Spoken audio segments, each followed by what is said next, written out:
Good evening, ladies and gentlemen. Welcome to Kiski Area High School for tonight's Indiana Indians versus the Kiski Area Cavaliers.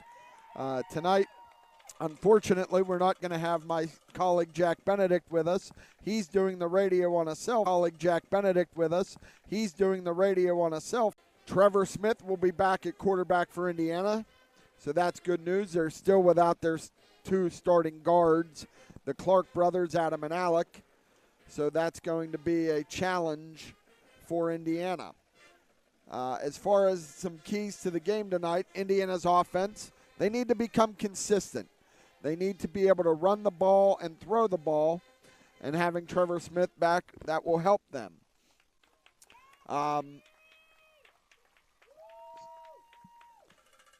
They also, the offensive line, we have changes there. They have to control the line of scrimmage. They have to limit their turnovers and run the ball effectively to control time of possession. As far as Indiana's defense, they need to limit the big plays. Last week they gave up 6 plays of 20 yards or more against Highlands. And they need to get stops and get off the field on third down. Last week they did a good job of forcing turnovers. As our Kiski Area marching band plays our national anthem with the posting of the colors by our Kiski Area Junior ROTC.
Thank you.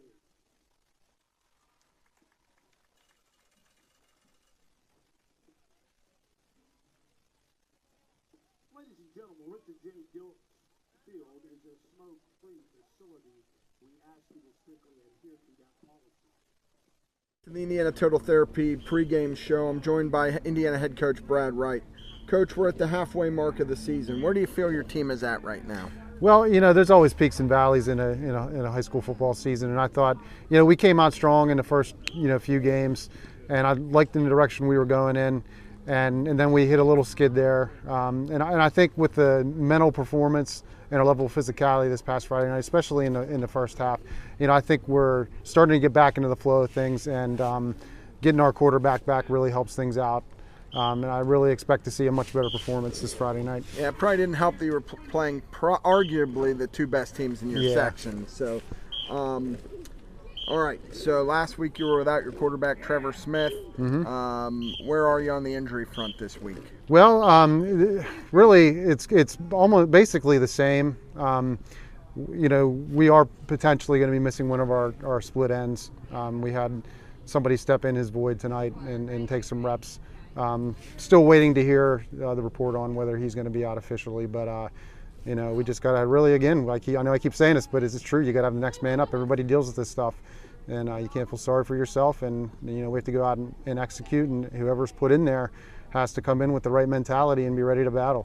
Can we expect Trevor Smith to play quarterback this Yeah, Trevor's definitely going to go. Trevor's definitely going to play tonight at quarterback, and we're expecting him to do fine and step right back in and run the offense officially. Yeah, I mean, look, the last 2 weeks, it's no secret, you haven't put any points on the board. Mm-hmm. Have you made any adjustments, or where are we with trying to get your offense back in sync? Yeah, we definitely have. And learning you're losing your starting quarterback on Wednesday puts everybody in a very difficult position as far as preparation is concerned, because you don't have much time and you have to figure out what you can and can't do. So we were able to sit back and evaluate things, and I think come up with a game plan that I think is going to really bode well for us and take advantage of some things that we think we can do against Kiski tonight. So I think I'm excited to watch how that unfolds tonight. So early last week, your defense seemed to really, I thought, play pretty well. Yeah. It seemed like as the game went on a little bit, they got a little worn down. They gave up a couple big plays. I mean, I think I went back and counted, 5 or 6 big chunk plays. Yeah. And where do you think your defense is moving forward? I like where they're at, and I addressed this all week with our team, is that, our defense, I thought, did enough to keep us in the ball game Friday night. And now we have to make sure that our other side of the ball on offense, we meet them halfway and get the kind of effort and execution that it takes to win football games in the Greater Allegheny. And on top of that, we have to play all facets of the game. We need to do a better job on special teams. We need some splash plays there, kick, punt returns, punt blocks. Those are all things that winning teams do, and that teams in our situation need to do. Like, we're a team coming off of 2 losses. We haven't scored a point. We need something big to happen. Sure. You're on the road this week at Kiski Area. Mm-hmm. We're, like we talked about, the middle of the road of the season. What can you tell us about Kiski and what you're expecting out of Kiski? Kiski is a physical football team. They played some really good teams so far. They played Pine Richland and North Catholic and Plum, all large, talented schools. And they played in some close games. So we told our players all week, forget about their record. We know they're 0-5, but we have to treat them as if they're as good as any other team, because guess what? They're physical. They have players that can make plays, athletes at the skill positions, a quarterback, and they have a big fullback, big sidecar fullback that they like to pound downhill. And we have to be physical and get him stopped before he gets started. We have to make contact at the line of scrimmage and keep him bottled up. Yeah, it looked like last week they did a little bit of wildcat with that big fullback. They'll go 2 tight ends, put a big heavy backfield in, and let him run the offense. Because I know that there's original starting quarterback. Mm-hmm. He's out for the year, I believe, with an ACL, is what I've heard. Mm-hmm. And number 14 has stepped in and is playing for them now. Yeah, and they also, they'll do that. They'll do some wildcat too, with number 4, who's a pretty, talented athlete. He plays split end and he returns kicks and punts, and he's a threat to take it all away anytime he touches the ball. So we were hurt last week by some wildcat play, and we need to make sure that we have all the gaps counted for whenever we see number 4, because they get an extra blocker at the point of attack, so we have to be physical at the point of attack. All right, Coach. Well, listen, good luck tonight. Wish you all the best, and hopefully we'll be able to bring back a win to Indiana. We'll be back with more of the Indiana Total Therapy pregame show after this. Athletic contests involve strength, determination, and perseverance. The team at Bowser Minnick Funeral Home in Indiana is proud to be the presenting sponsor of all the Lil Indians video broadcasts this year. A great game plan involves advanced planning and preparation for the unknown. Anyone can create a plan at any stage in their life. For help with your family's advanced planning, reach out to Bowser Minnick Funeral Home in Indiana and at BowserMinnick.com. Bowser Minnick Funeral Home, celebrating each life as uniquely as it was lived. Are you thinking about getting vaccinated? Talk to your doctor or pharmacist about the COVID-19 vaccine. The Health Initiative for Rural Pennsylvania would also like to remind you that COVID-19 vaccines are available for children as young as 6 months. Talk to your doctor, your child's pediatrician, or your pharmacist if you have questions. You can also learn more by visiting vaccines.gov. That's vaccines.gov. Message made possible by the Health Initiative for Rural Pennsylvania. Liked the one with the stained glass ship in the front door. You liked the one with the 2-car garage. But then we found it, the one. It had a porch swing, a yard for our dog, a room for your office. Sure, it was 95 years old, but when we met with Amy at S&T Bank, she mentioned they had been around for over 115 years, and that made me feel better. Because even if we won't be here in 115 years, maybe our grandkids will be. At IRMC, we have all of the necessary pieces in place to perform complex operations, including highly skilled and specially trained surgeons, their support team of experts, and advanced technology like the Da Vinci robotic surgical system. As a result, patients spend less time in the hospital, recover faster, and get treated close to home. So there's no reason to puzzle over where you should get your surgical care. The answer is right here at IRMC. The Indiana County Technology Center is now accepting enrollment in our adult education programs. The ICTC's adult education programs offer in-demand post-secondary programs tailored to empower student success. From cosmetology to welding and practical nursing, the ICTC has a program for everyone. Indiana County Technology Center, empowering tomorrow's workforce. Hi there, I'm Michelle Jordan, the Executive Director of the ARC of Indiana County. We are a nonprofit organization that is a chapter of the ARC of PA and the ARC of US, and we are an advocacy organization. Our primary goal is to advocate for individuals with disabilities and developmental delays, their families, and help them and guide them through the education process, as well as programming, community awareness, and community outreach. And we look forward to 50 more years of advocacy. Meet the Berkshire Hathaway team, the quarterback, Tom Moreau. In football, to be successful, you have to have the talent, the right game plan, and be able to execute it. In real estate, whether you are buying or selling, Berkshire Hathaway always has the right game plan for you. Hi, I'm Tom Moreau from Berkshire Hathaway. Our experienced team at Berkshire will help you cross the goal line if you need to sell or you're in the market to buy. And we're here back at Kiski Area, and a big return by Rourke Jones. Takes the ball from about the 10-yard line all the way down. They will mark it right around the Indiana 24-yard line. Big return by Rourke Jones to open this game. Indiana comes out 1st and 10. Jones on the return for Indiana. And for Indiana, we're going to have Trevor Smith at quarterback and Porter lined up as the A-back. 73-yard return for Jones. And they got Kiski to jump. The hard count by Smith. And they got Kiski to jump. That's going to bring up a 1st and 5 at the 19. Field position after that defense, 5-yard penalty, first down. After the mark-off, it'll be 1st and 5 for the visitors. So Indiana's come out with a little different look here tonight, with Porter as the sidecar, but next to Smith, and Kiski jumped again. That'll be a 1st down for the Indians.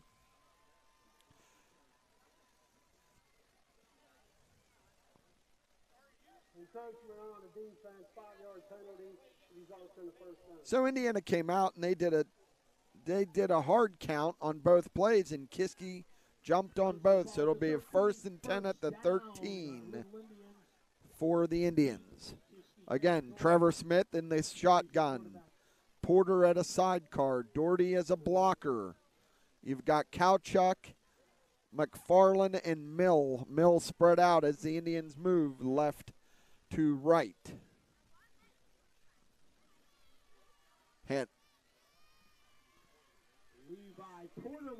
And that was a handoff to Porter up the middle for a very close, it's about an 8-yard gain. So that'll bring up a 2nd and 2 at about the 5-yard line. And they come out again. Now Smith is flanked by Porter and Doherty. Hand off to Porter up the middle. And he's going to get stopped right about the 3-yard line. That's going to be enough for a first down. First and goal at about the 3. And McFarland checks out, and Rourke Jones checks in on offense for Indiana. Third down and short.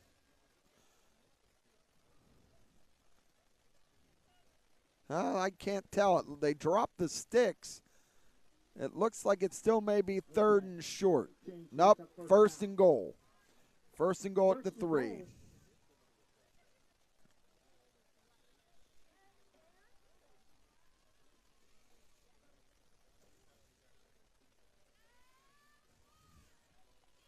This is Jones. And Rourke Jones ran a jet sweep, and he got stacked up. Maybe a gain of 1, but about back to the goal line.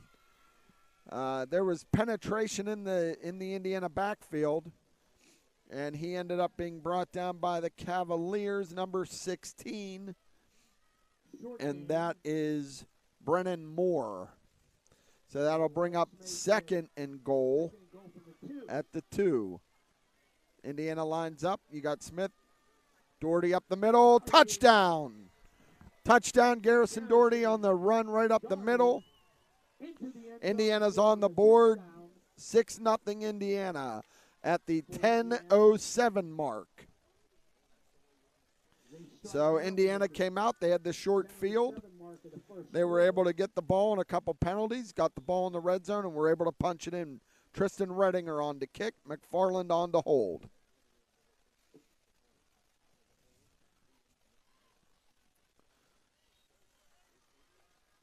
Kick is good. Your score, Indiana 7, Kiski Area 0. We'll be back on Renda Digital TV, brought to you by Bowser Minnick Funeral Home. Shield Industries of Indiana, your home for protective and decorative floor, concrete, and deck coatings, spray foam insulation. Shield Industries of Indiana is a proud sponsor of tonight's broadcast and wants to wish the Lil Indians the best of luck. The entire team at Sky Point Crane in Indiana would like to wish the Little Indians the best of luck this season. Sky Point Crane offers professional crane service, rigging service, and 3D lift planning for the oil and gas industries, general construction, manufacturing, mining, and energy, and telecommunication. With expert advice, execution, and the top-of-the-line customer service, Sky Point Crane is an industry leader in Western Pennsylvania, Ohio, Maryland, and West Virginia. Good luck, Indiana, from the team at Sky Point Crane.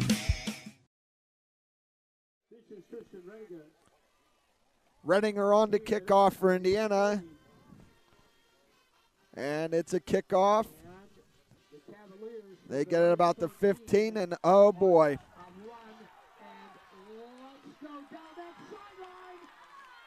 And he got pushed out again. So 2 big returns. That one went all the way to the 9-yard line.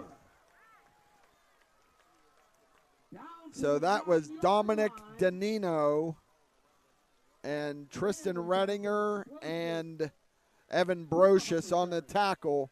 So here we go. Indiana's defense has their back up against the wall. It'll be 1st and 10 at the 9-yard line. 1st and goal from the 9. At the 9:56 mark, Indiana came out and scored early. Now Kiski is knocking on the door.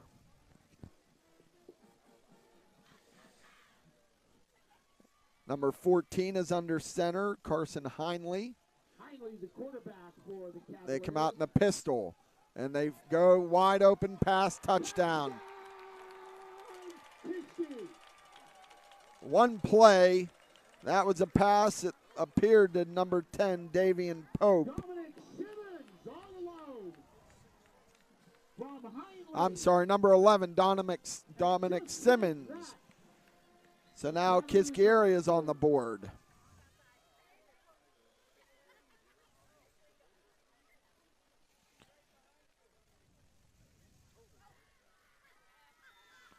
And now they come. Offers anything from art classes to gymnastics to bowling to boxing, fitness classes, and much, much more. For more information on public skating, including birthday parties and recreation programs, please visit whitetownshiprec.org. That's whitetownshiprec.org. See you at Public Skate, S&T Bank Arena.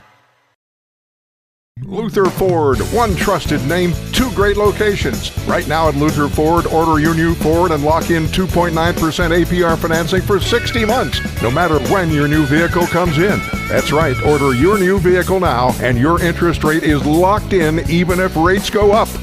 Just stop in today and drive away in your new vehicle from Luther Ford. Luther Ford, two great locations, Homer City and Evansburg. Click on lutherford.com. And Maddox Henderson is kicking off for the Cavaliers. He kicks it down, and that's going to go at the 7-yard line to Porter. And Porter's on his feet to the 25-yard line. It looked like he was going to go down right around the 20, but he was able to bounce off and get something going. So that'll give Indiana 1st and 10 at the 20. They're going to mark him right at the 23-yard line. Black shirt around that ball. Credit him with the stop. 17-yard return. First down. So Indiana comes out. Trevor Smith's in the gun. Garrison Doherty's his sidecar to the left. You got Kowchuk down below. Mill, Porter, and McFarland are the other receivers. And they switched Garrison Doherty over to the right. Trevor Smith. And here comes Smith up the middle on the faked handoff. So Trevor Smith on the keeper. That's going to be good enough for a first down on Smith. Ball out to the 36-yard line. The way and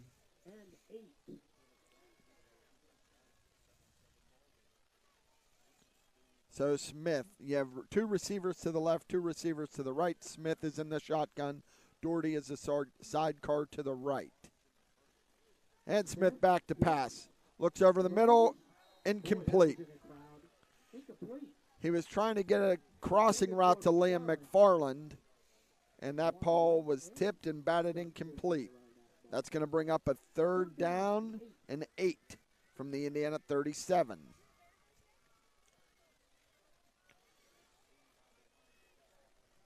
Indiana comes out with two receivers right, two receivers left. Smith in the shotgun, Doherty a sidecar to the right. Smith back to pass. There's a middle screen. Doherty gets out of it. Gets a good carry. They ran a middle screen, but that's going to bring up a 4th down on the 42-yard line. Indiana's going to punt. So he was able to break the first tackle, but wasn't able to really get much more. He ended up getting about a gain of 4 yards. And Kowchuk's on to punt for the Indiana Indians.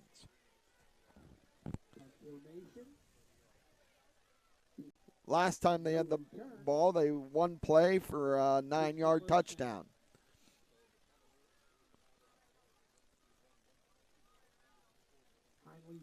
Heinle at quarterback. Dominic Danino is in the backfield with him. And the toss. Kowchuk is there on the end. And that's going to be a big loss by the Cavaliers on the toss to Danino. Roll out Heinle. He's rolling on the left. He's chased down, and he got hit. Jonathan Wyatt was chasing him, but he got knocked out of bounds. Looks like it's a gain of about 5. And Anthony Kowchuk came up and made the tackle right around the 32-yard line. That's going to bring up a 3rd and 8. They put the ball right at the 35-yard line. Again, they're in the pistol formation. They have 3 receivers out to the left and a tight end on the backside on the right. Back to passes Heinley. He's looking to run. He cuts, he moves, he's got room, and he gets stuck right at the 35-yard line by Alvin Liu. So Indiana brought pressure, and then it looks like Isaac Nygren came up and stuck him, and Alvin Liu was in on the tackle with him. So that's going to bring fourth down and about 6, and they look like they're going to punt. They run a man on late. Porter is back deep for the Indians. It's a low snap. It's a wobbly punt. It hits right. Oh, but a big Kiski roll. That's going to go all the way down to the 21-yard line. That's where Indiana will take over. So here we are.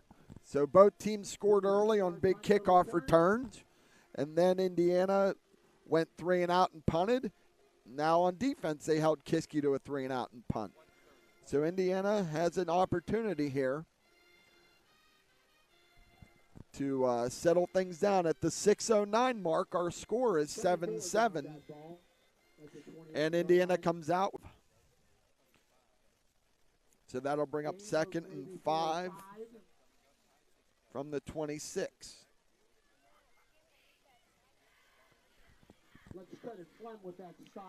And that looks like Connor Flem on the tackle on that last play. Indiana comes out, sidecar, Doherty to the right. And they hand off, and Smith keeps, and he's got to run. Oh! Boy, he had grasp, but a shoestring tackle brought down Trevor Smith. But that'll be good for the Indiana first down. Ball will be placed at the 34-yard line. So Indiana lines up. It appears that they have Porter in the sidecar. Smith back to pass. He rolls. He's got pressure from the backside, and he runs out of bounds. It's going to pick up maybe 2 yards. That'll bring up a 2nd and 8.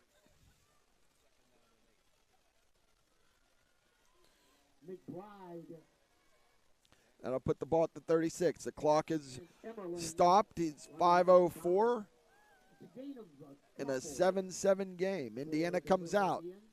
They've got 2 men, Porter in the sidecar. Doherty is a blocking wing. Wide is Millup, and McFarland are wide to the left. Kowchuk is down in the boundary. Smith gives to Porter. Nothing doing. He's dropped for a significant loss. It looked 2 men, Porter in the sidecar. Doherty is a blocking wing. Wide is Millup, and McFarland are wide to the left. Kowchuk is down in the boundary. Smith gives to Porter. Nothing doing. So we have a 3rd and 12 here now at the 32. Smith in the shotgun. Doherty in the sidecar. Porter in motion. Trips onto the field. Smith back to pass. Looks backside. Oh, he overthrew Kowchuk. He had Kowchuk behind the defender. Unfortunately, he just overshot it, and that's going to bring up a 4th down for the Indians. And Kowchuk will go back to punt. Anthony Kowchuk to punt. Domino is single deep for our Cavaliers. And the snap is good. Kowchuk gets an end-over-end kick.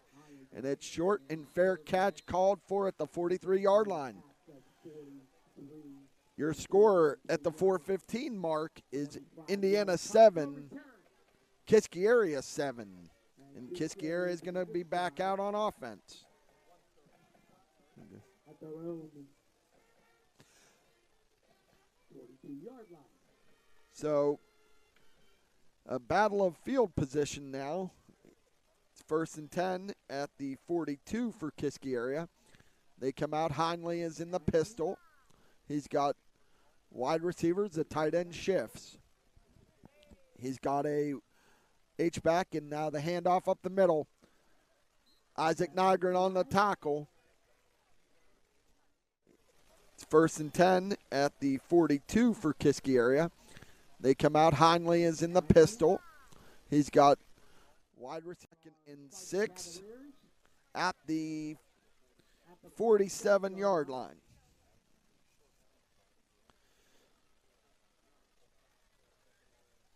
Indiana with their traditional 4-man front. And the defensive ends flip. You got Doherty and Nygren at linebacker. They have trips to the field. They're looking to get the ball out. And that's a good tackle by Levi Porter. So they did throw the ball out to the swing man, and Levi Porter came up from his outside linebacker position to make a good open field tackle. That's going to bring up 3rd and 11, and that's going to move the ball back to the 41-yard line. So Coach Sam Albert for the Cavaliers, he's been here for several years now. This is his 28th year coaching. Let's see what he dials up on 3rd and 11 for the Cavaliers.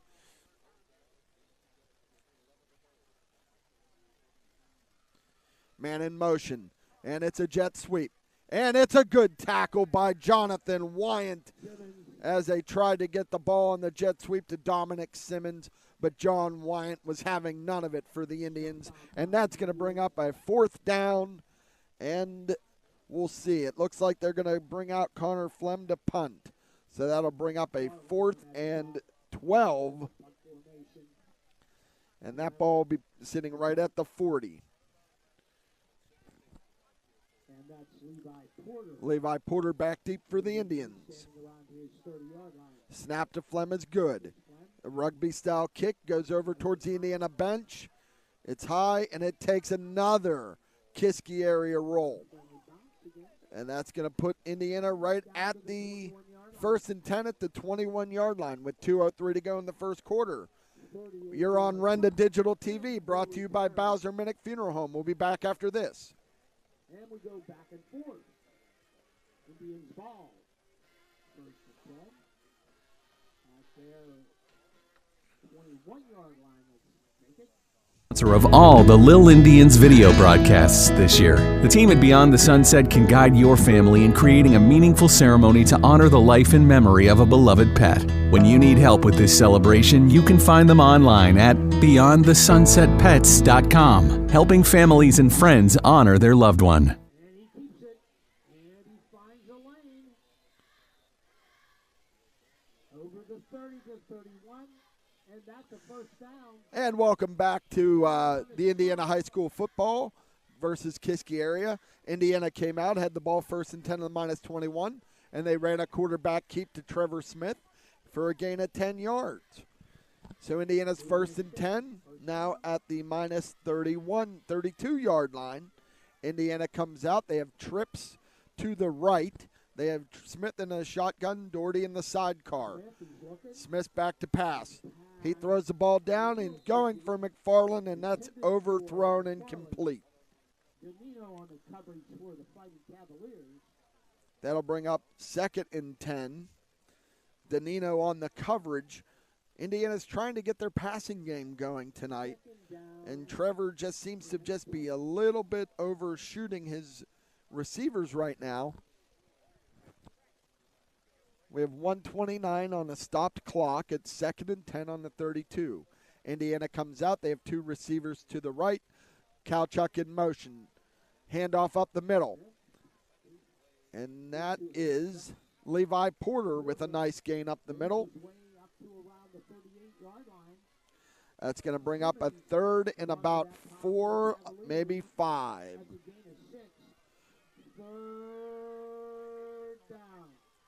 So the ball will be just outside the 37-yard line. So that was a gain of 5. 3 receivers out to the right. Doherty in the sidecar to the right to Smith. Smith in the shotgun. Gives a hard count. Now they look to the Indiana sideline. You have Mill, and now Porter shifts over to give twins. You have Kalchuk on the left with McFarland. Mill and Porter to the right. Doherty in the sidecar. Smith back to pass. Incomplete. That ball looked like it got tipped at the line of scrimmage. He was trying to get the ball to James Mill, and that's going to bring up a 4th down and 4. And it looks like Indiana's going to punt once again.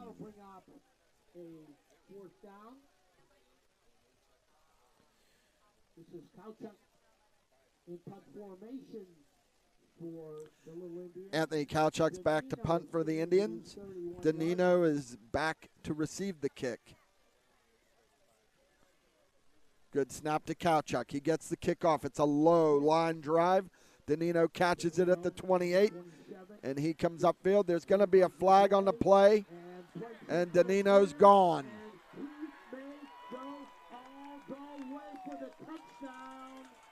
So there's a flag laying at the 26-yard line. So let's check and see what this flag is. But, boy, once he broke that first wave, Danino was gone. So we've seen a couple breakdowns in Indiana's punt and kickoff coverage, but this one's coming back.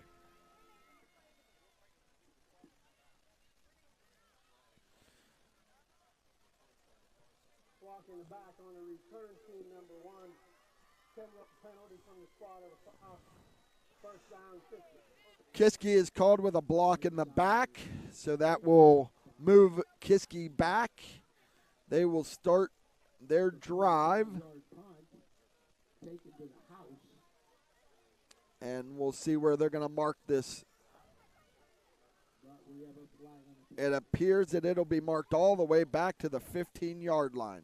So that is a big penalty that wipes off a touchdown by Kiski Area with 23 seconds to go here in the first quarter. Kiski comes out. Heinley in the shotgun. He's got a sidecar. He's in the pistol. Running back behind him. And it's a hand up the middle. Porter on the tackle. But that was a gain of about 7. Moore on the carry. And that was Moore in the backfield for the Cavaliers. So it looks like they gave him 8 yards. And that's going to take us to the end of the first quarter. So our score at the end of 1, Indiana 7, Kiski Area 7. You're watching on Renda Digital TV, brought to you by Bowser Minnick Funeral Home.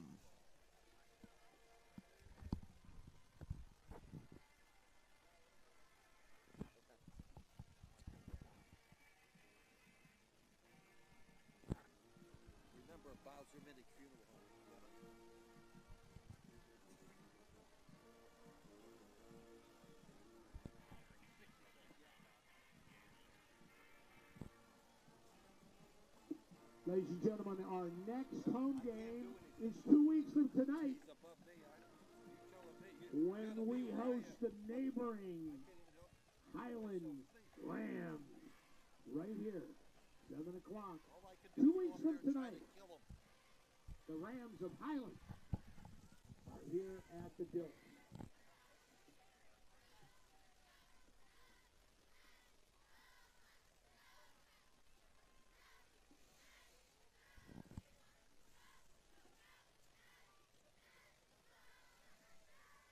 Okay, return to the action. 2nd and 2. All right, so Kiski comes out to start the second quarter, 2nd and 2. Heinley, and he has Connor Flem behind him in the pistol.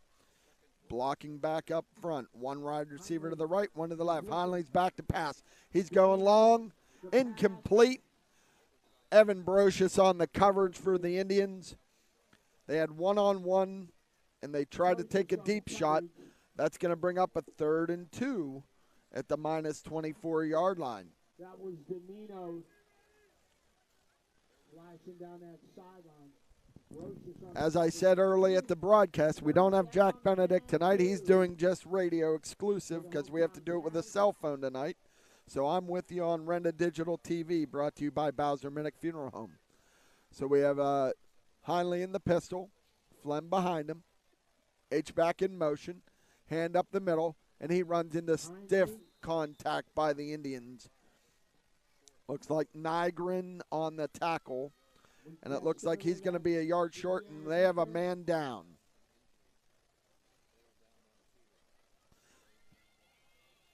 So with the injury, let's take a quick break. The score is 7-7, brought to you by Bowser Minnick Funeral Home. You're on Renda Digital TV.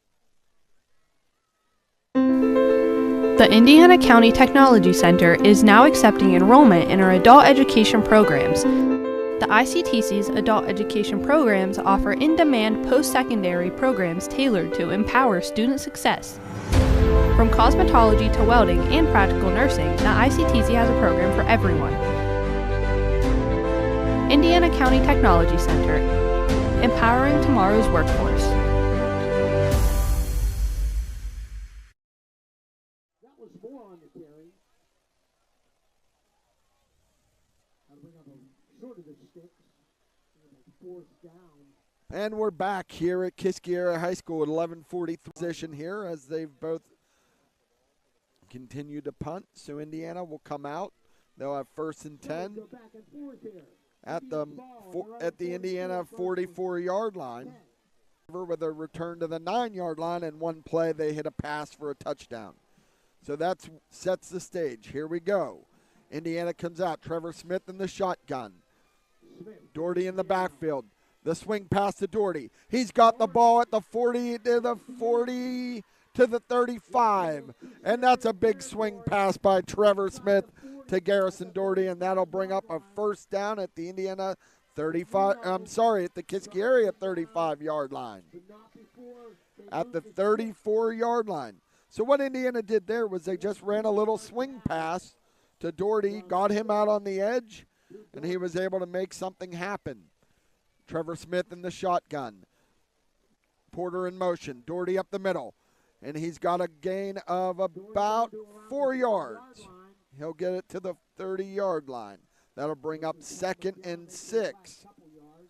That's a gain of, let's make it 5. Flem on the stop for the Cavaliers. Indiana comes out. They have James Mill, Levi Porter, and Torrey for the Indians. Smith in the shotgun. 3 wide receivers to the right. Porter in motion. Hand off. There's fakes to Smith. Smith's got running room. He's to the 5 to the 10. Touchdown, Indiana. Trevor Smith on the quarterback keep. They fake the handoff to Levi Porter on the jet sweep, and Smith split the center for the Indiana touchdown. That's a 32-yard touchdown on 3rd and 4 by Trevor Smith.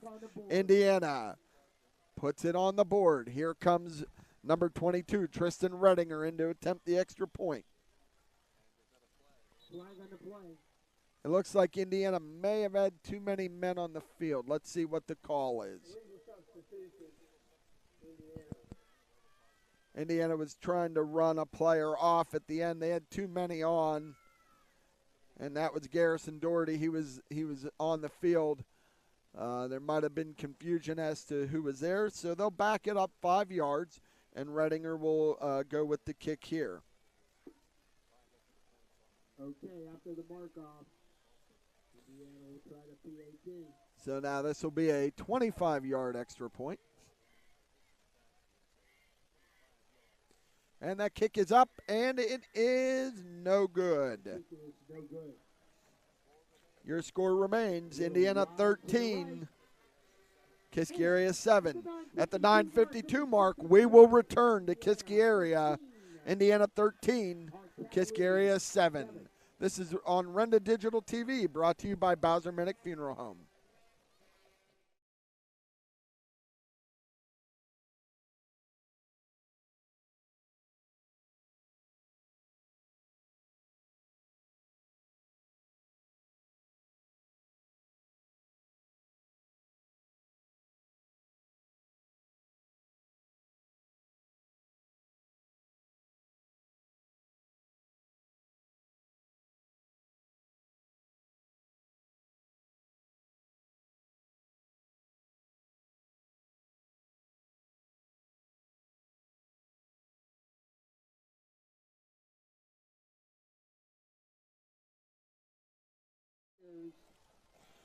Okay, welcome back to Kiski Area High School.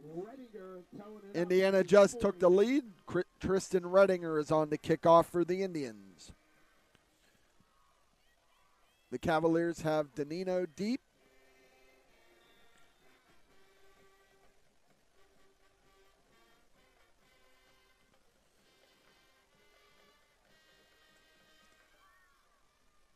And Tristan Redinger comes up, and it's a pooch kick. And Indiana's got a chance to get it, and they've recovered it. Indiana has the ball at the 42-yard line. Redinger popped it up. It's a free ball, and Indiana recovers. It'll be 1st and 10 for the Indiana. 1st and 10 at the 43, at Indiana's own 43. So there you go. Coach Wright said in the pregame show, we needed to have something happen in special teams. That might just be what we had a good return. Now we've had the onside kick. Indiana comes out. So Indiana comes out. They have two receivers to the right, 2 receivers to the left. Doherty in a sidecar next to Smith. Porter in motion. And we have a flag on the play. Looks like false start on the Indians. False start, number 15 on the offense, 5-yard penalty, first down. So that'll back the Indians up.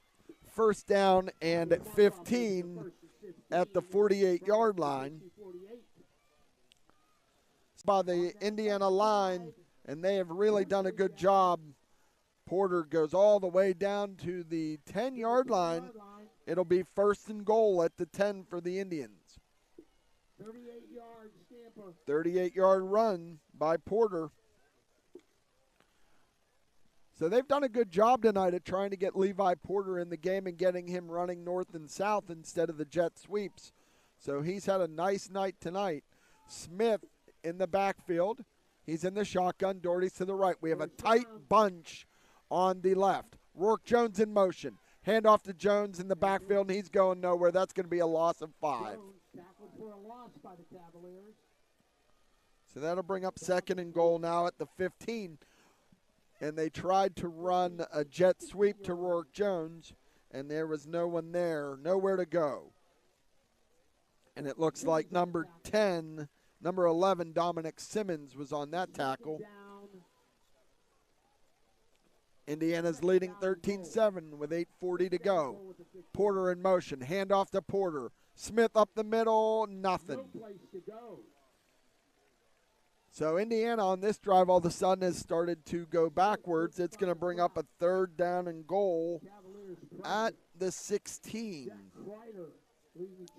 Kreider on the tackle there for the Cavaliers. Indiana's got a 3rd and goal on the 16-yard line. 3rd and goal from the 16. We're going to have 2 wide receivers to the right. 2 wide receivers to the left is Millen McFarland. Smith in the sidecar, Porter in motion.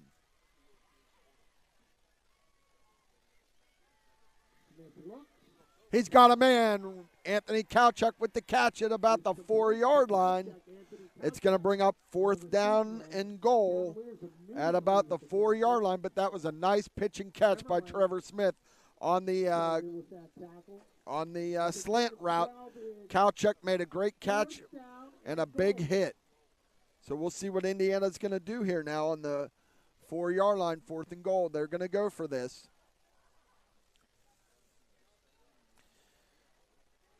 Smith in the backfield in the shotgun. Porter in motion. Fake. Smith up the middle. He's going to be short. They said he's short. So he got the ball down to the goal line and came up just short. He was unable. He was unable to extend that ball. Very close, very close.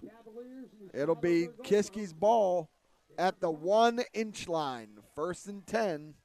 So a promising drive for the Indians. Comes up just short. So now we'll see what that does field position-wise now. Kiski comes out. They come out with a tight end, tight. Hindley up the middle. He's probably just going to quarterbacks, and they jumped. Now that doesn't mean anything because where do you go? Half the distance from an inch. But the guard moved. It'll still be 1st and 10 at the quarter-yard line instead of the half-yard line. 1st and 10 and a few inches. So Indiana has an opportunity here to flip this field.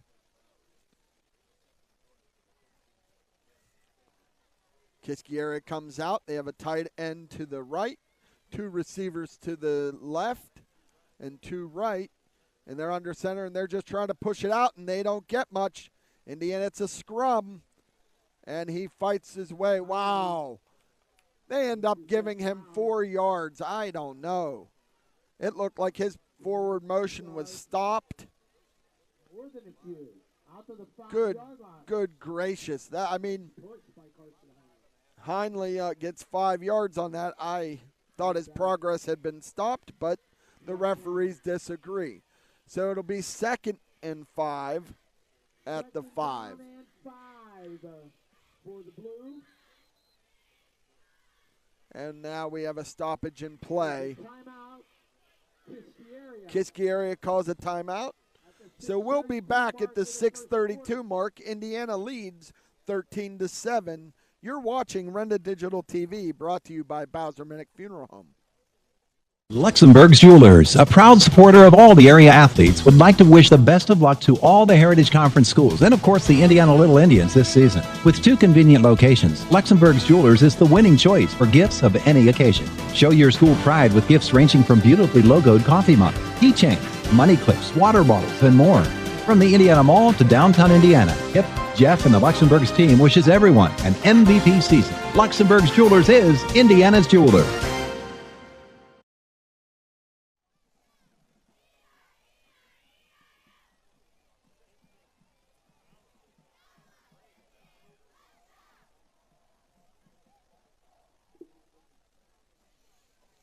So we're back here at Kiski Area. Hindley in the pistol. Hand off to Flem. He's got running room, 5'10". Danino, and he's gone. That's going to be a 95-yard touchdown by Dom Danino to put Kiski Area on the board. I'm not sure. It just looked like, they just got right down the field. So we talked about the big splash plays. There's one for Kiski Area to put them on the board, and they bring out the kicker to try to take the lead.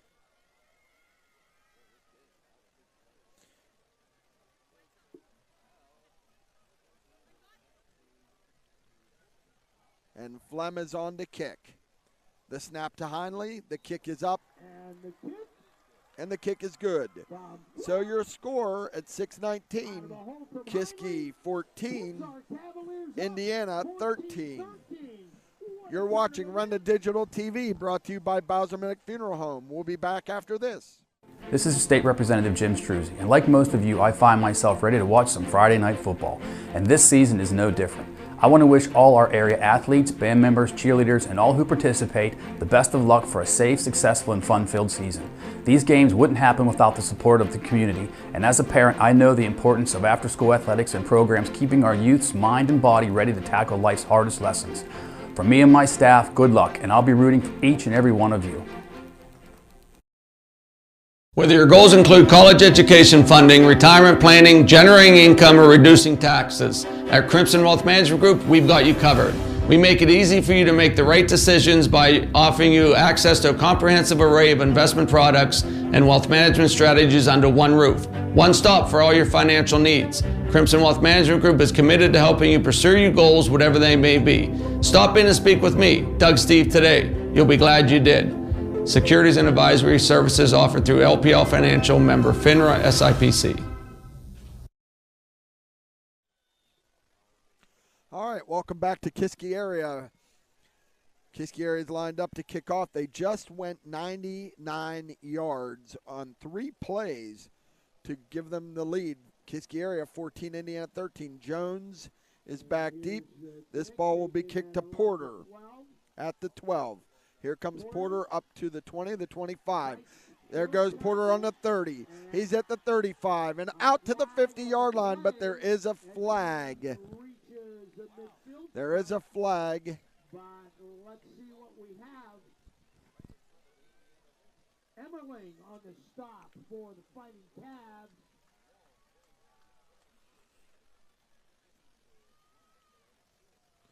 There's a flag right on the Indiana sideline. Let's see what it is.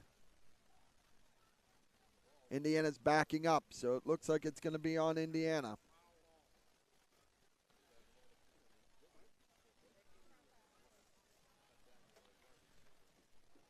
Face mask on the kicking team. Oh, face mask. From the end of the run, first down. So it was an inadvertent face mask, so that's a 5-yard penalty. That will give Indiana the ball 1st and 10 at their 40-yard line, at the Kiski 45-yard line. So Indiana comes out. They're going to have Trevor Smith in the shotgun, Isaac Nygren to one sidecar, Garrison Doherty to the other, Mill and McFarland to the field, and Kowchuk the other wide out in the back. Hand off to Doherty up the middle. There goes Doherty, 5-10, just about 10 yards. They're going to say 9 yards. He's going to come just a yard short, so that'll bring up 2nd and 1 at the 36-yard line. Connor Jordan on the tackle for the Cavaliers. Indiana comes out. James Mill wide left. McFarland in the slot. Smith is flanked by Nygren and Doherty. Kowchuk is spread to the right. Smith barks out the cadence. Hand off to Doherty up the middle. That's going to be enough for a first down, gain of about 3 yards. So that'll bring up 1st and 10. Connor Flem on the tackle. We got a whistle. Timeout, Kiski Area. Let's take a 30-second break. Kiski Area 14, Indiana 13.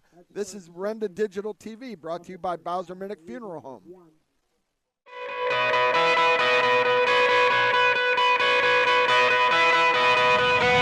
At Diamond Medical Supply, we're always on your team.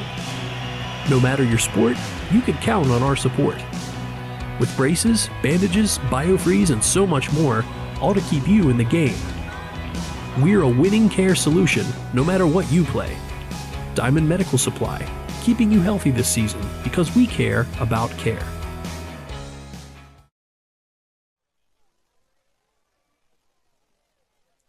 And we're back. Indiana comes out. It's going to be 1st and 10 on the 33-yard line. Smith in the shotgun. He's got Mill and Porter.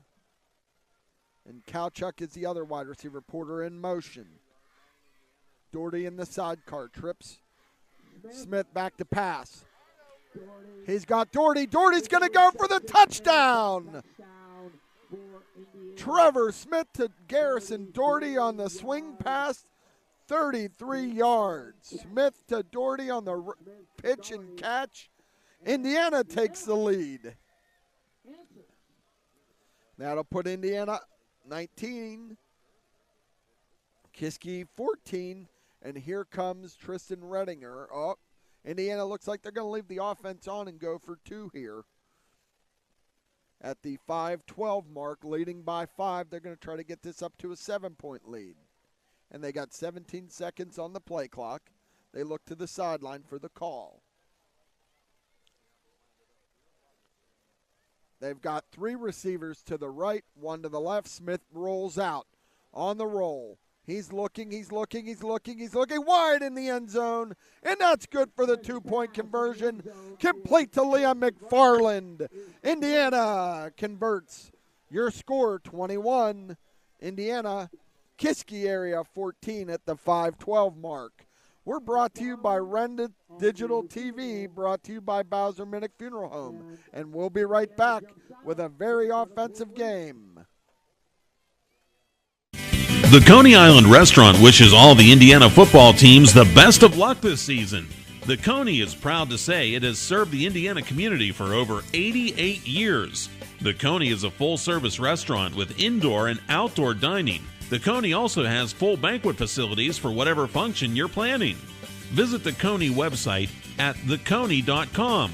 The Coney, 642 Philadelphia Street, in the heart of downtown Indiana.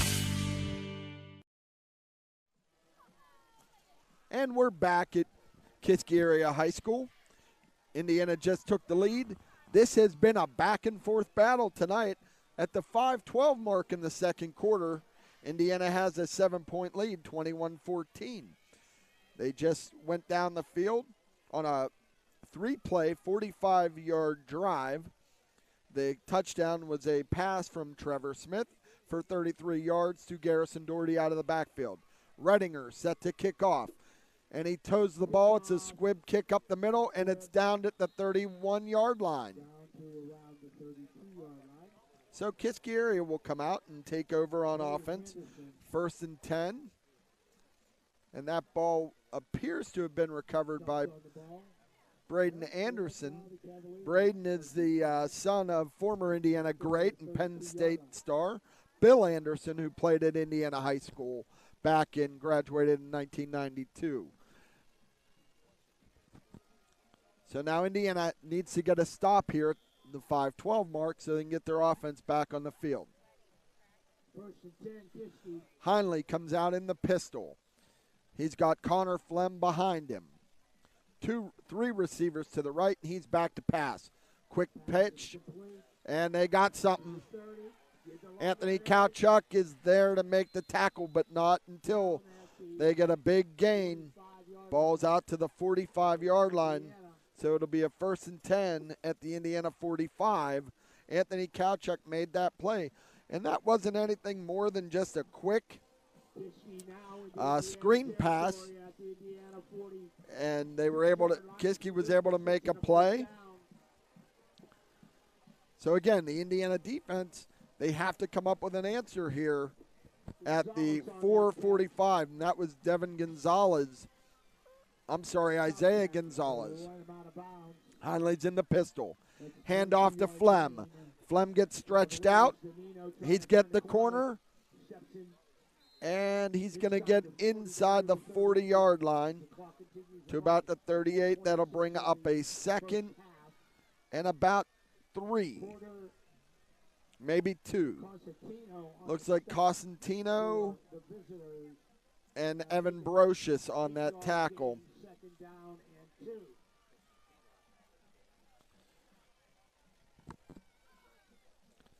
And here they break the huddle. Kiski Area. Heinley has a sidecar. It looks like it's Danino. Heinley back to pass. He looks and gets it. And Simmons made the catch and got out of the first tackle. It looks like he fumbled. And Indiana is saying they recovered. Let's see. Indiana football. Yes, they recovered on the fumble. So the ball was passed out to, I believe, Simmons. And Alvin Liu with the recovery for Indiana. Doherty made the initial contact, and then he spun out of that, and then Indiana was able to force a fumble. So it'll be Indiana's ball at the 33-yard line, 1st and 10, with 3 minutes and 40 seconds to go. So we have a little bit of everything here tonight. We got people walking in front of our table. And Smith hands off to Doherty. Doherty with a big run. He's up the middle. And he's going to go down to the 42-yard line. 36-yard line. Doherty just has the ball up the middle. Great blocking by Colton Augustine for the Indians. And Doherty has a 31-yard gain and holds on to the ball. Boy, that was a big-time scamper for Garrison Doherty.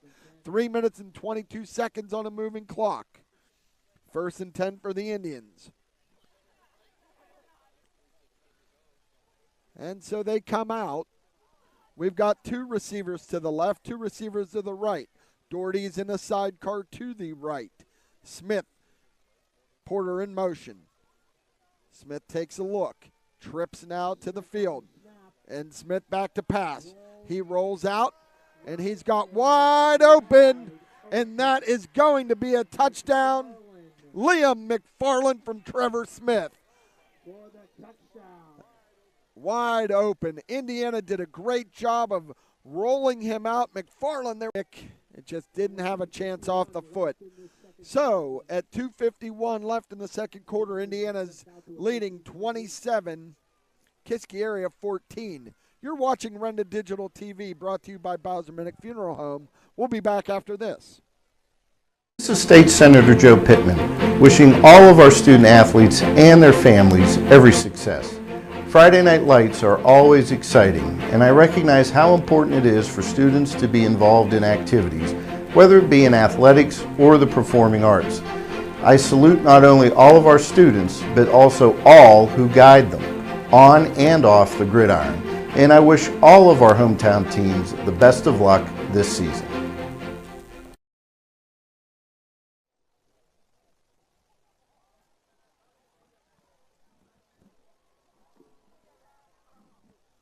Back here at Kiski Area High School.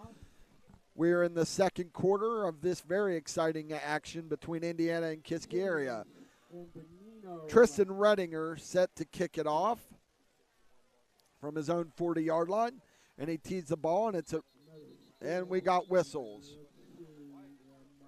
Indiana might have been offsides. Let's take a look.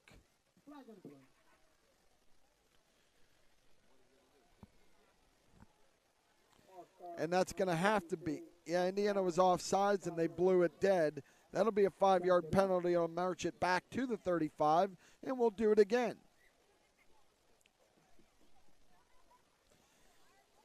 Indiana has decided they are not going to kick this ball deep. And now you can see they're moving their up man, number 11, Simmons, into that middle of the field to try to make something happen. If Indiana sees this, will they kick it deep? Redinger set to kick from his own 35. And there it is. It's a kick right down the middle. Simmons is on the ball. He bounces it to the outside, and he gets wrestled out of bounds at the 42-yard line. Dominic Simmons. So it'll give Kiski Area 1st and 10 at their own 42-yard line with 2 minutes and 45 seconds to go here in the first half. And Quinn Lipniskis on that tackle for the Indians.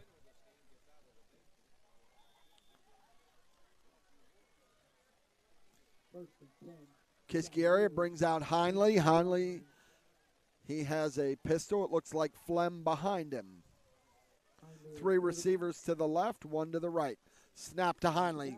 Quick hit out here to number 1, Isaiah Gonzalez. He breaks the first tackle.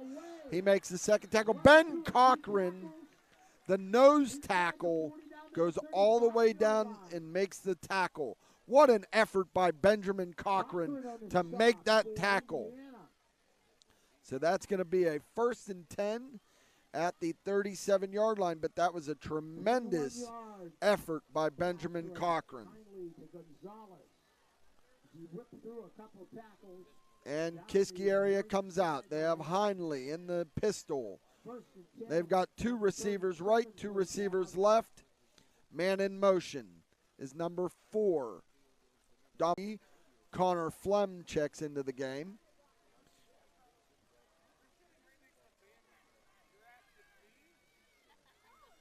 As the play clock is down to 8 seconds, Kiski Area has to hustle.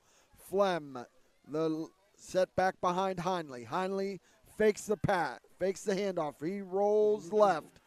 Rolling, and steps out of bounds Looks like it's going to be maybe a gain of 1, but a nominal gain. Indiana's secondary did a good job downfield. You had John Wyant, who forced Heinley out of bounds, and it's going to be a loss of about 2. So that'll bring up 3rd down and 12 on the 39-yard line. There's a minute 55. And they're going to reset the clock, put some time back on it to 2:02.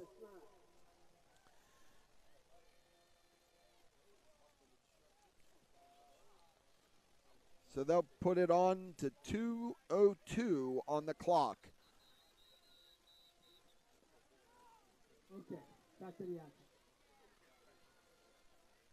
Kiski Area has 3 receivers wide to the right. Heinley in the pistol.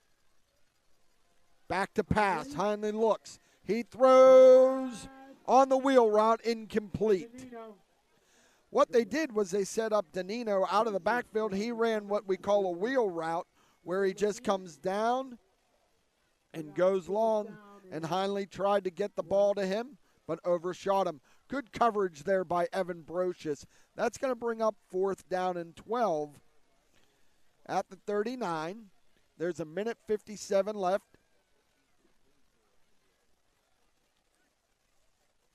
And you're watching Renda Digital TV, brought to you by Bowser Minnick Funeral Home. It's a 4th down. Heinley lines up in the pistol. He's got 3 receivers to his right, 1 to his left. Back to pass. Heinley looks. He's looking. He rolls right. Indiana's got pressure. He's turning his shoulders. And it looks like it's going to be a completed pass, but he looks like he might be short. Lines up in the pistol.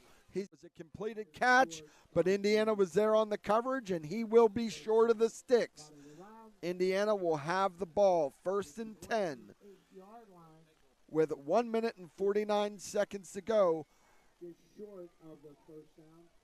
So let's reset things for you. Indiana is leading 27-14. There's a minute 49 to go in the second quarter. Indiana has all 3 timeouts at its disposal. And their offense has been clicking tonight. Trevor Smith has 2 30-some-yard touchdown passes, and he's done the job with his legs.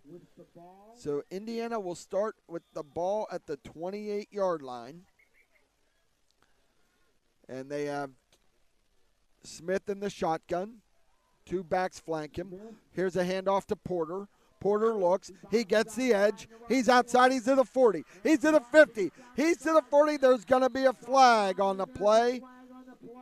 And let's see what that flag is. It looked like, did Porter was it a face mask? It is well downfield. And I think, it's going to be a block in the back on James Mill. It's going to bring that back. It's going to be a block in the back on James Mill, I believe.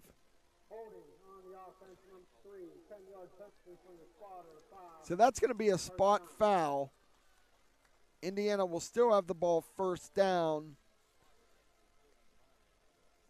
And that's going to give Indiana a 1st down on the good run by Porter. So it'll be 1st and 10, but they'll wipe out some field position. And that'll put the ball right at the 39-yard line.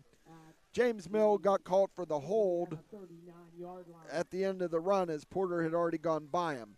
And Smith in the shotgun. He's got 2 sidecars. 1 receiver in motion, twins to the field. Smith back to pass. He looks to Doherty. Doherty is hit as soon as he caught the ball. I'm sorry, that's Porter.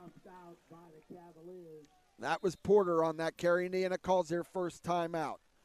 So let's take a quick break here. You're watching Renda Digital TV, brought to you by Bowser Minnick Funeral Home. And we'll be back in 30 seconds. The score, Indiana 27, Kiski Area 14.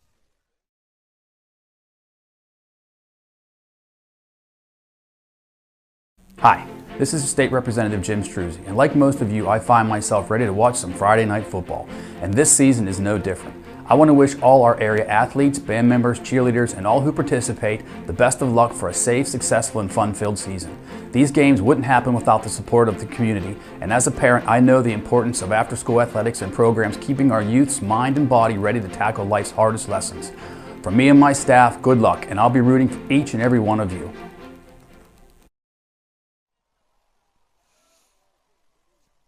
And welcome back to Kiski Area on Renda Digital TV. Indiana has the ball. There's a minute 30 to go in the second quarter. Trevor Smith's in the shotgun. He has two sidecars, Nygren and Doherty. Doherty with the handoff up the middle. There goes Doherty. He's got 5. He's got 10, 15. He's going to get wrestled down at about the 41-yard line. The clock will stop on the first down. That's a good run by Garrison Doherty, and he was brought down by Dominic Danino. Indiana's going to use their second timeout. So we'll keep it right here and recap the action for you. Indiana's up 27-14. It has been a back-and-forth battle, and Trevor Smith, the last two series, has hit a 33-yard touchdown pass from Smith to Doherty. I'm sorry, to McFarland. And then Smith to McFarland for a 36-yard touchdown. So here we go. Indiana has one timeout left.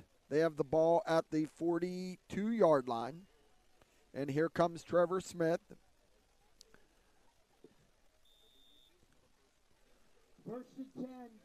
Nygren is the sidecar. He's back to pass, Smith, and he's got a completion, and that's to Anthony Kowchuk. That's going to be good for the first down, and he's out of bounds. Nice ball. He threw that ball, Trevor threw that ball high where Anthony could go up with his big frame and get it. Very nice pitch and catch, Smith to Kowchuk. And the ball will be sitting at the 28-yard line. Very tight, 3 receivers. Smith back to pass. He's looking. He's going to pull it down, and he's going to go nowhere. He's going to lose about 2. The clock continues to run. We're at 1:05. Indiana's going to have to go with some urgency now. They don't want to burn that last time out. Kreider came up and got Smith on that. So it's going to be 2nd and 12 at the 30-yard line. Smith in the shotgun. He's got a sidecar. He's back to pass. He looks on the outside, and he completes it to Kowchuk. Kowchuk steps out of bounds. The clock's at 43 seconds. We're going to have a 3rd down and 5 yards to go. Ball is at the 23-yard line. Indiana leads by 13 with 43.8 seconds. Smith is in the gun. He's got 3 receivers to his left, 1 to his right. Doherty in the sidecar. Porter in motion. Hand off to Doherty up the middle. And he got a few, but then he hit a brick wall. Indiana's going to take their final timeout. So let's take a quick break. You're watching Renda Digital TV, brought to you by Bowser Minnick Funeral Home. 27-14, Indiana leads with 30 seconds to go in the half.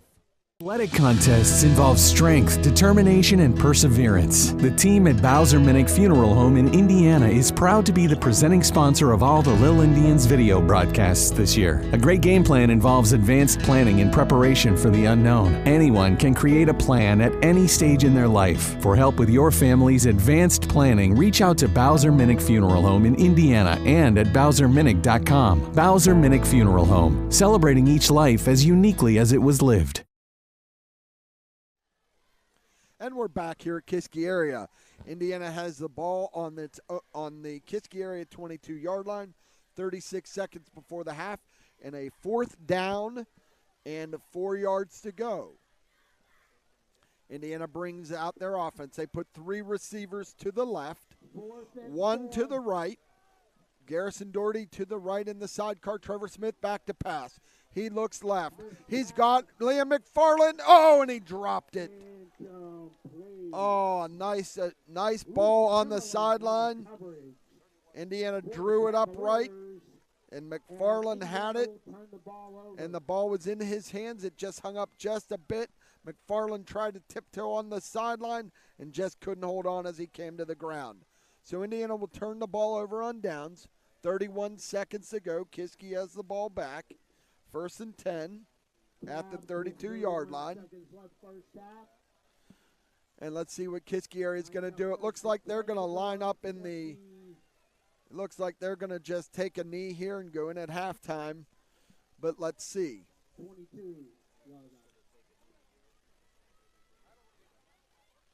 Snap to Heinley, and he takes a knee. That'll be a loss. But that's going to end the first half. As we go into halftime, Indiana 27, Kiski Area 14. You're watching Renda Digital TV, brought to you by Bowser Minnick Funeral Home. Liked the one with the stained glass ship in the front door. You liked the one with the 2-car garage. But then we found it, the one.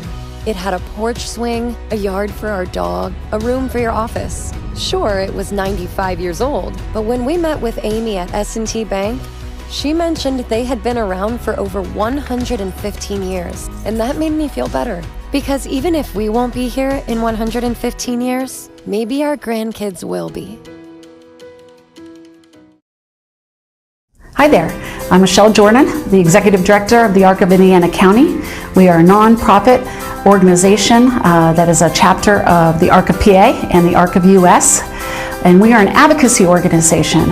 Our primary goal is to advocate for individuals with disabilities and developmental delays, their families, and help them and guide them through the education process, as well as programming, community awareness, and community outreach. And we look forward to 50 more years of advocacy. And we're back at Diltz Field here at Kiski Area High School. It's halftime. The Indiana band's just about to take the field. Indiana leads 27-0. This game started out fast and furious. Indiana got the opening kickoff. Rourke Jones returned it all the way to the 24-yard line. 4 plays, 24 yards. Garrison Doherty with a 2-yard touchdown run. Then, Kiski Area, not to be outdone, they got the opening kick, and they ran it back to the 9-yard line. 1 play, 9-yard touchdown pass, Heinley to Simmons. The teams exchanged punts on multiple drives. Then, let's see, Indiana, Trevor Smith had a 32-yard touchdown run to give Indiana the lead, 13-7. Then Indiana kicked a pooch kick, got the ball back. Unfortunately, they were stopped on their own 4-yard line and turned the ball over on downs. Kiski Area then answers. They had a 3-play, 99-yard drive all the way from a 95-yard touchdown run. Indiana was then 14-13, they were down. Not to be outdone, Indiana gets the ball on the 45-yard line. 3 plays, 45 yards. Trevor Smith hits Garrison Doherty on a 33-yard touchdown pass. The 2-point conversion was good on a pass from Trevor Smith to Liam McFarland. Then Kiski Area had the ball, 3 plays, and they fumbled. Indiana recovered. 2 plays, 67 yards. Smith to McFarland on a touchdown pass. So it has been fast and furious in this first half. Indiana was able to stop Kiski Area again. They got the ball back, got the ball down to the 22-yard line. 4th and 4, they weren't able to convert, and that's our score, 27-14. You're watching Renda Digital TV, brought to you by Bowser Minnick Funeral Home. and we'll be back after this. Dan and Lipniscus, Hutton Blues Insurance of Indiana is proud to support high school football. I'm Jay Blues. You can't beat football season, and when it comes to your insurance needs, you won't beat the service we provide at Hutton Blues Insurance. Our family business has served Indiana and the surrounding counties for more than 3 decades. Once you do business with Hutton Blues Insurance, we'll make you a customer for life. So best of luck, area teams, from your friends at Hutton Blues Insurance in Indiana.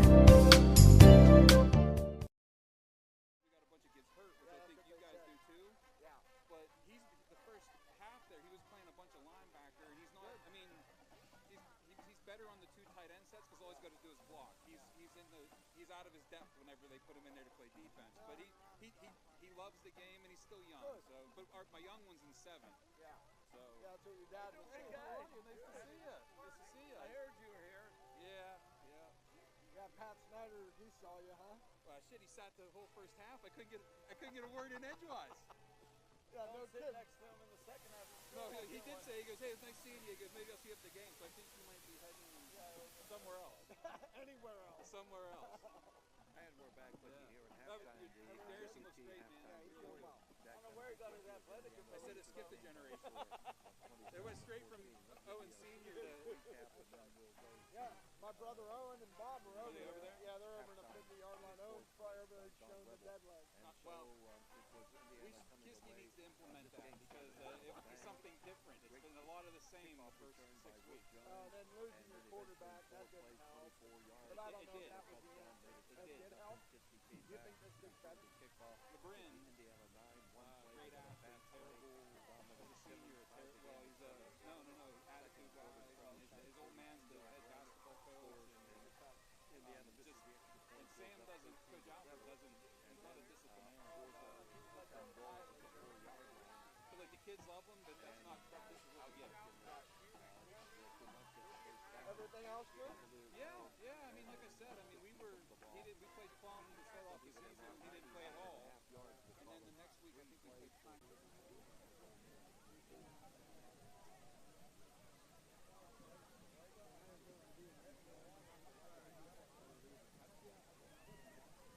Indiana High sports fans, Gooden Associates Insurance Agency is just like you. They support Indiana High sports too. They're also proud to live in Indiana where they help families like yours with auto, home, life, business, and farm insurance. Don't drop the ball. Get the professional coaching you need to win at life. Call Gooden Associates Insurance Agency at 724-465-8887. And go Indiana High Little Indians. Nationwide is on your side. Nationwide Mutual Insurance Company and affiliates, Columbus, Ohio. Subject to underwriting guidelines, review, and approval.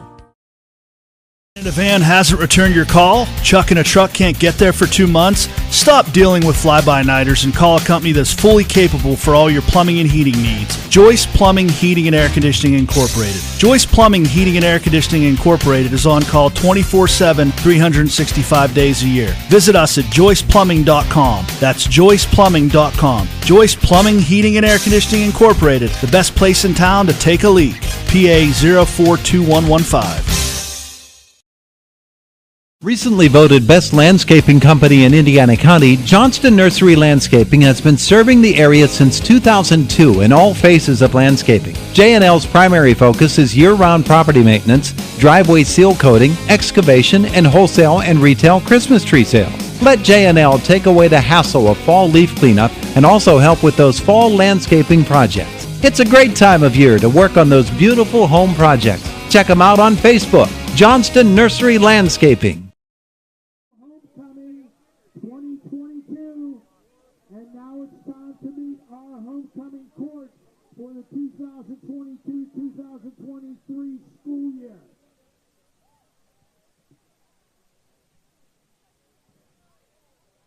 Bryn Byers.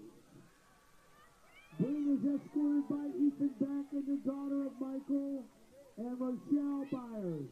They reside in Allegheny Township. Bryn is a member of the National Honor Society Student Council Key Club, is a blood drive representative on the senior committee and president of the Cavalier Leadership Council. Bryn participates in Cab Choir and Kiski Area musicals. Academically, Bryn has been on the high honor roll and a scholar athlete throughout her time at Kiski Area. She plays volleyball and is a senior captain. Bryn earned the Trib Media Outstanding Young Season last year. She works at Sweetie's Ice Cream and volunteers time at Habitat for Humanity. Westmoreland County Food Bank, Concordia Nursing Home, her church festivals and is also an altar server at St. Margaret Mary. Bryn plans to attend college majoring in nursing. Ladies and gentlemen, senior Bryn Byers.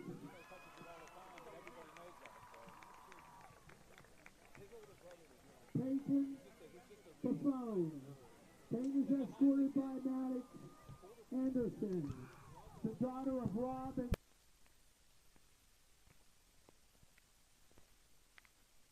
member of the Key Club, National Honor Society, Student Council, Shout Club, Speed Club, and School Musical. She participates in girls soccer and indoor and outdoor field and track and field. Peyton has received high honors every year. After high school, Peyton plans to attend college to get her business degree and then continue her education by going to law school in hopes of becoming an attorney. Ladies and gentlemen, senior Peyton Buffone. Lexi Coliani. Lexi is escorted by Nathan Coleman, is the daughter of Chris and Terry Coliani from Allegheny Township. Lexi is a member of the Student Council, Slam Club, Best Buddies Club, Horticulture Club, National Honor Society, CLC, Blood Drive Representative, Vice President of the Key Club, and is on the Senior Committee. Lexi is participating in varsity basketball. Has been named the AK Athlete of the Week, an all-section player 2 times. Varsity tennis captain, track, musical, and 4 choirs this year. Lexi has received high honors and a varsity letter every year. She works for her first homecoming dance tomorrow night. And now, please welcome back Jocelyn Spencer, the 2021 Kiski Area Homecoming Queen. Jocelyn is a freshman at Pennsylvania Western University at Clarion, where she is majoring in biology. On campus, she is also involved in cheer. Her career plan is to become a physical therapist. Jocelyn is escorted by her brother, 9th grader Wilson Spencer.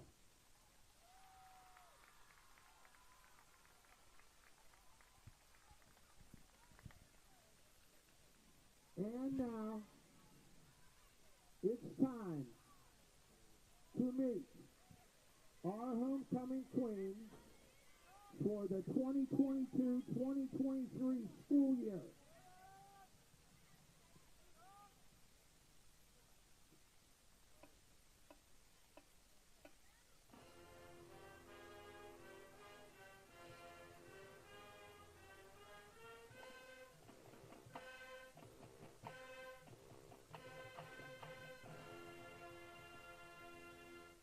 The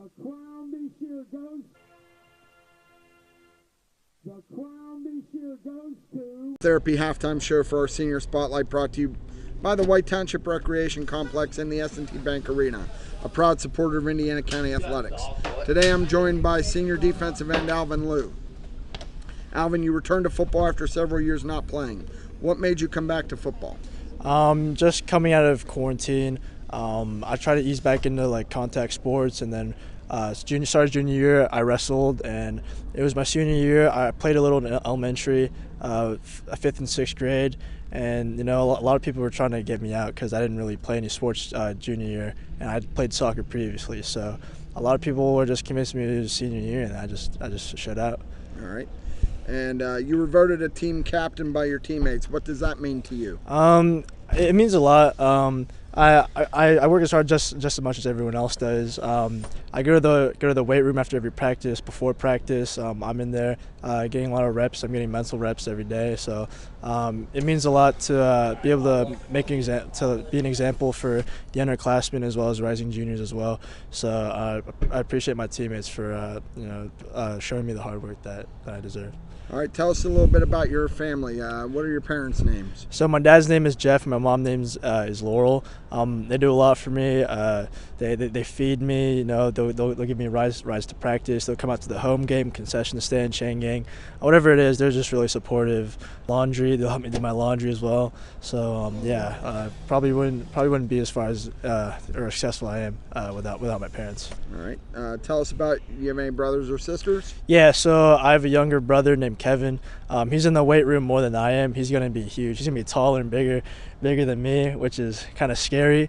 But he's up in the weight room. My D-line coach, Coach Lakaitis, he wants him out next year for football. So that's going to be crazy seeing him, see what he can do. Because I've only played for 1 year, and he gets 3 years in him. He's going to be a beast. Yeah. With the size of him. Now, you had played elementary football as well, Pee-wee, right? Correct. I played fifth and sixth grade, Indiana white, Indiana red. Just it was an experience at the time. Okay. And so you said that you eat a lot. Your parents feed you a lot. What's your favorite food? I really like burritos. It's like you can put anything inside it, like rice, beef, beans, chicken, pork. You can put whatever inside it. Then you got the cheese, the guac, the onions, the tomatoes. You can put whatever you want inside. That's why I like so much about it. Hey, you're making me hungry, Alvin. Yeah. All this food talk. Oh, I'm starving. All right. So, do you have a favorite football memory? I mean, just from I know in elementary, it was a while ago. We did make it to the championship, but we ended up losing. While the fifth grade or I think there's fifth grade team won, and they won 8-0. But my favorite memory probably be just fall camp, just those 5 days, those 5 2-a-days, just hanging out with the team, getting to know them, sitting with the underclassmen, sitting with kind of the juniors, getting them ready for senior year, and they're sharing those experiences probably. All right. So who's your memorable. Favorite athlete in any sport? My favorite athlete probably has to be Khabib Nurmagomedov. He UFC fighter, 29-0. I like watching combat sports, and he retired at a pretty early age because his father passed away. But I just love watching, you see all these UFC fighters striking, but he's super good at grappling and submissions. And the reason I started wrestling was because of him. So, yeah. All right, great. What's your favorite class in school? My favorite class, it would be gym class, but I don't have gym class this year. I'm taking too many AP classes. It'd probably just have to be one of my math classes. I've had Mrs. Sexton. She's a great teacher. She's very supportive. She's written some of my recommendations for college applications, and she's senior class president. So I just, if she teaches any class, I'll be interested. And I'm not too bad at math, so good. What are your plans for after high school? So my plans are to go to the Naval Academy. It's pretty much a service academy where you go to school for 4 years and then you serve for 5. I'm still working on my application. I already have an application. I've actually started my congressional nomination process. So I'm getting that done by Glenn Thompson and Bob Casey Jr. So that would be pretty close. I think I have a pretty good shot at getting in. You have one of your teammates whose dad played at the Naval Academy, played football, James Mill. His dad went to the Naval Academy, and so did his uncle Mark. So there's several Indiana grads have gone to the Naval Academy. James, he's in my math class too. He's the one that actually got me interested in the Naval Academy. I didn't know what it was at the time, but he's like, you should go there. And I'm like, that sounds like something I'd love to do, doing something bigger than yourself. And I'd love to go there. I'm working for it. Is there anyone else that you would like to thank or give a shout out to? Just thank my coaches, honestly. I came in here knowing absolutely nothing. 6 years of soccer, 7 years of soccer. I didn't know anything. I didn't know what position I was going to play. My coaches, they got me in shape, and I know Coach Lakaitis. I'm pretty sure. I'm sure he's nice in person. He's not the nicest person in practice, but he gets us straight in discipline. So without him, I wouldn't know what I'm doing. But the reason I have so much success is because he's the teacher. I'm the mentor. So yeah. Okay. Hey Alvin, thank you for joining us on Senior Spotlight, brought to you by the White Township Recreation Complex and the S&T Bank Arena. We'll return with more of the Indiana Total Therapy halftime show after this. Thank you.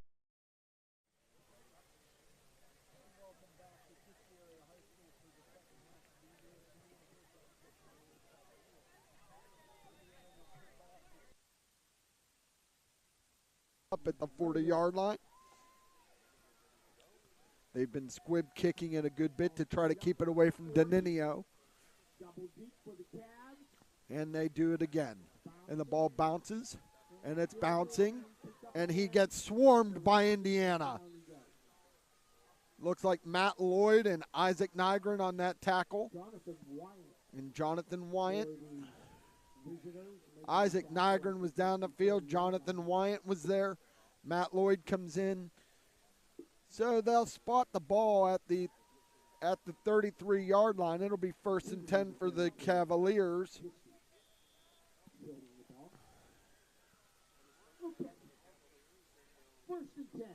So they come out. They're moving.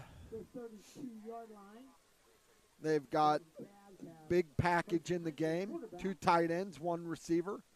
And they hand the ball off to Danino. He's got the edge. They stretch him out. Good job by Indiana's defense to string him out. Liam McFarland with a nice play by the Indians. No gain on that play. I'll bring up 2nd and 10.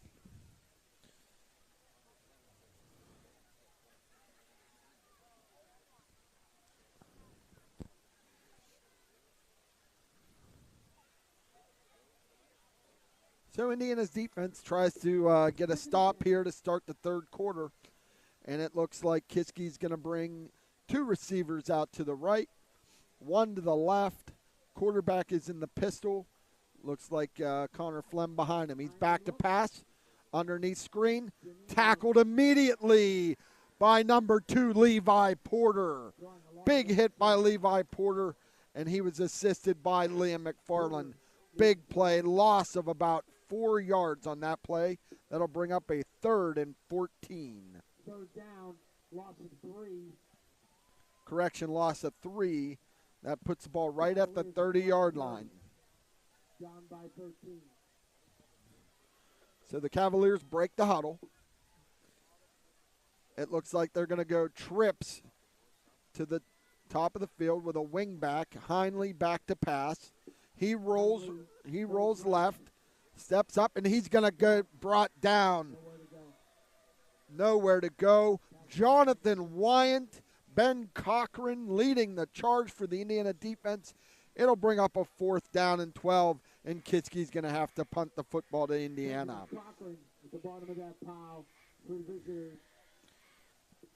Connor Flem in punt formation. Flem is back deep to punt. Porter will be this single setback, standing at the 40-yard line.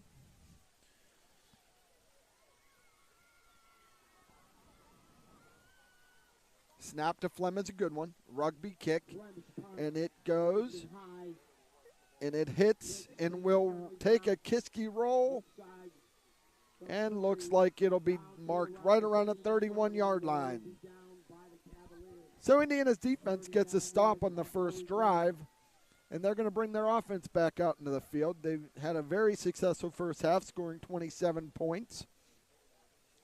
So let's see how Indiana can do here to open up this 3rd quarter. That we're at the 9:31 mark. Indiana comes out from the sideline, and they will line up. Trevor Smith will be in the shotgun. He's got 2 receivers left, 2 receivers right. Doherty, the side card, to his left. And we have a flag. Indiana false start. False start on the offense, number 2, 5-yard penalty, 1st down. It's interesting in high school that they are calling the numbers, but that was a false start called on Levi Porter. That'll back Indiana up to the minus 26, their own 26, and that'll be a 1st and 15. Indiana comes out, 2 receivers right, 2 receivers left, Doherty in the sidecar. Smith back to pass. He looks, he throws, and it looks like it is complete. And that's going to be a 1st down for the Indians. That ball kind of hung up there on Trevor a little bit, but he got it. Looks like Liam McFarland on that reception. 16-yard reception. Smith to McFarland. Porter checks out. Nygren in. 2 backs in the backfield. 1 receiver spread left, 2 right. Doherty up the middle.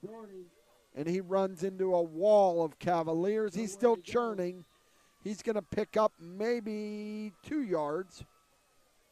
At the gain of maybe 3. Drew a lot of blue shirts. That'll bring up a 2nd and 7. 2nd down and 7. Ball sits right at the 45-yard line. 2 backs in the backfield, 2 receivers out. Handoff. Here goes Smith. He fakes, and he's going to be 1st down Indiana. So Trevor faked the handoff, put his foot in the ground and got north and gained about 8 yards. So that's going to give Indiana a 1st and 10 inside Kiski territory at the 48-yard line.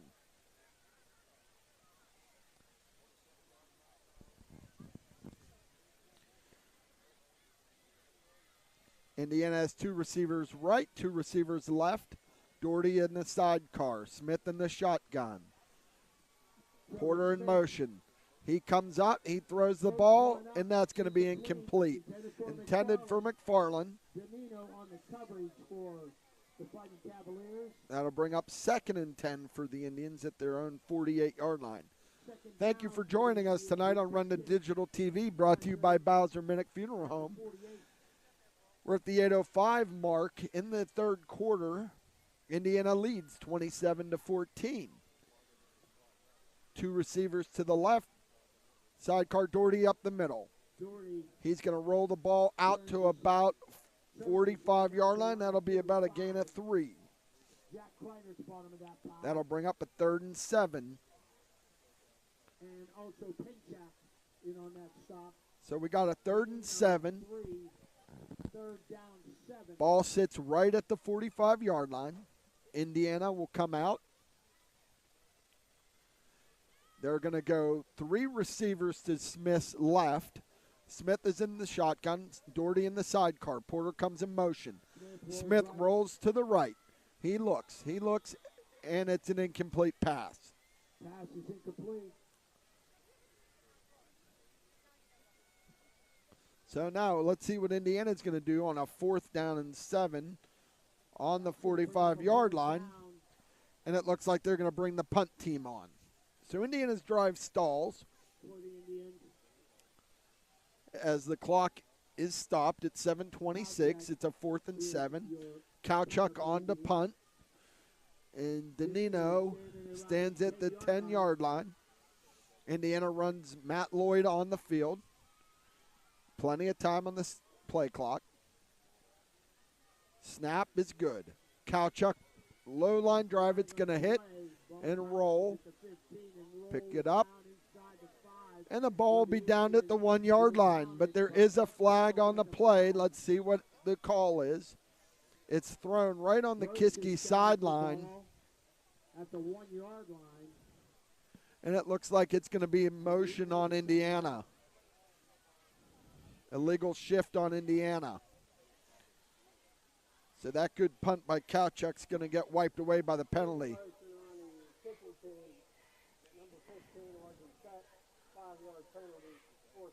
They said that McFarland did not get set, so that's going to move the ball back now to the 50-yard line. Wipes away a good punt by Kowchuk.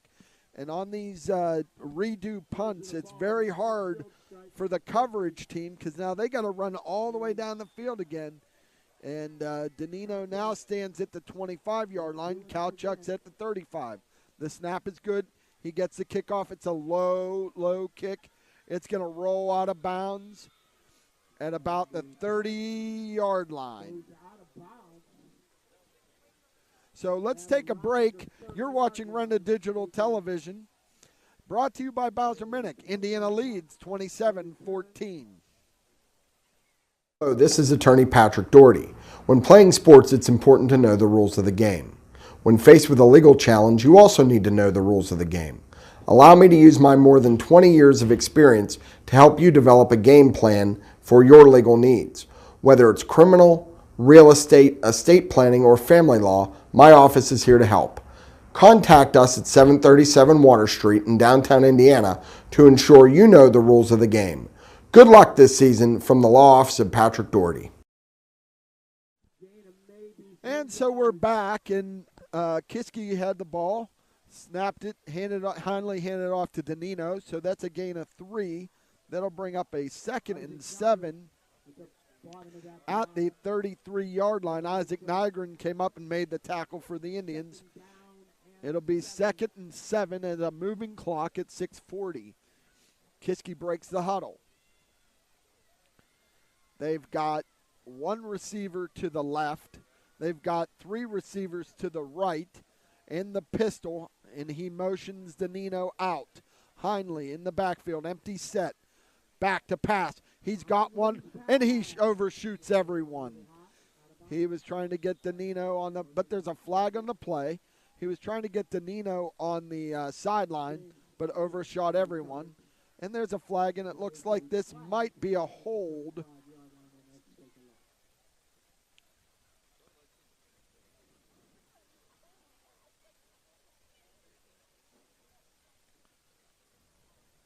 So they're going to talk to Coach Mike Boiano, who's the communicator on the sideline.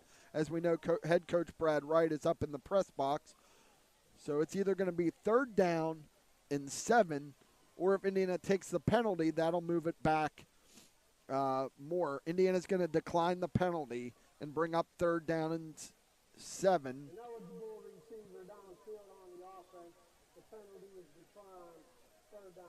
So that penalty was an ineligible man downfield. Indiana declines that. It'll be 3rd and 7. Kiski Area breaks the huddle. They have 3 receivers to the right. Tight end on the backside to the left. 1 running back in the pistol behind Heinley. Indiana shows blitz. Here they come. And they get out of it. Heinley moves and jitterbugs. And he's going to have a 1st down. So Heinley was able to make something happen. There was nothing open downfield. Indiana brought a blitz, and Heinley was able to pick up that 1st down with a gain of 9. So they'll set the ball at the 43-yard line. 1st and 10. 6 minutes on the moving clock. Here from Kiski Area High School, you're watching Renda Digital TV, brought to you by Bowser Minnick Funeral Home. Kiski Area breaks the huddle. They have 2 receivers to the right in the pistol. Handoff. Gets the edge. Misses the tackle. He cuts it up to the 50, over the 50, out at around the 48-yard line, close to the 1st down. So it looked like initially Indiana had him bottled up, but Danino was able to make some things happen, miss a tackle. And he's going to get the ball all the way out to right around the 48-yard line. So that's going to bring up a 2nd and 1 at the 48-yard line. And then comes checking into the game is Mason Fisher. Alvin Liu checks out. So Fisher will be at the defensive end. And Kiski ran a guy on late. They've got 1 receiver out, and H-back in motion. Heinley, hands off. Run up the middle. Big gap. Danino's gone.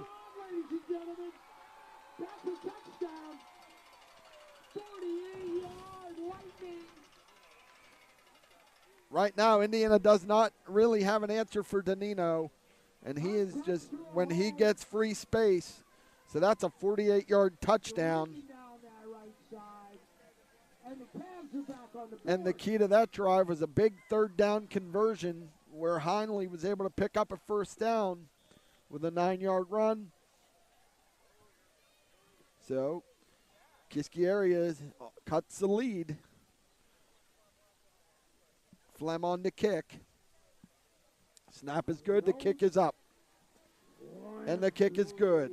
So your score, Kiski, Indiana 27, Kiski Area 21 with 4:43 to go in the third quarter. We'll be back after this. You're watching Run the Digital TV, brought to you by Bowser Minnick Funeral Home. Are you thinking of getting vaccinated? Talk to your doctor or pharmacist about the COVID-19 vaccine. The Health Initiative for Rural Pennsylvania would like to remind you that COVID-19 vaccines are available for children as young as 6 months. Talk to your doctor, your child's pediatrician, or your pharmacist if you have questions. You can also learn more by visiting vaccines.gov. That's vaccines.gov. Message made possible by the Health Initiative for Rural Pennsylvania. At IRMC, we have all of the necessary pieces in place to perform complex operations, including highly skilled and specially trained surgeons, their support team of experts, and advanced technology like the Da Vinci robotic surgical system. As a result, patients spend less time in the hospital, recover faster, and get treated close to home. So there's no reason to puzzle over where you should get your surgical care. The answer is right here at IRMC.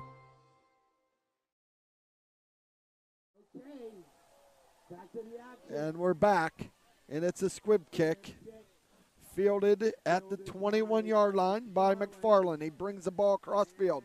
He gets up the field to about the 37-yard line. And it appears that there's a Kiski Area player injured. That last drive by the Cavaliers was 5 plays, 70 yards, capped by a 48-yard touchdown by Dom Doninio. So there will be a timeout on the field. You're watching Run the Digital TV, brought to you by Bowser Minnick. The Coney Island Restaurant wishes all the Indiana football teams the best of luck this season. The Coney is proud to say it has served the Indiana community for over 88 years. The Coney is a full-service restaurant with indoor and outdoor dining. The Coney also has full banquet facilities for whatever function you're planning. Visit the Coney website at theconey.com. The Coney, 642 Philadelphia Street in the heart of downtown Indiana.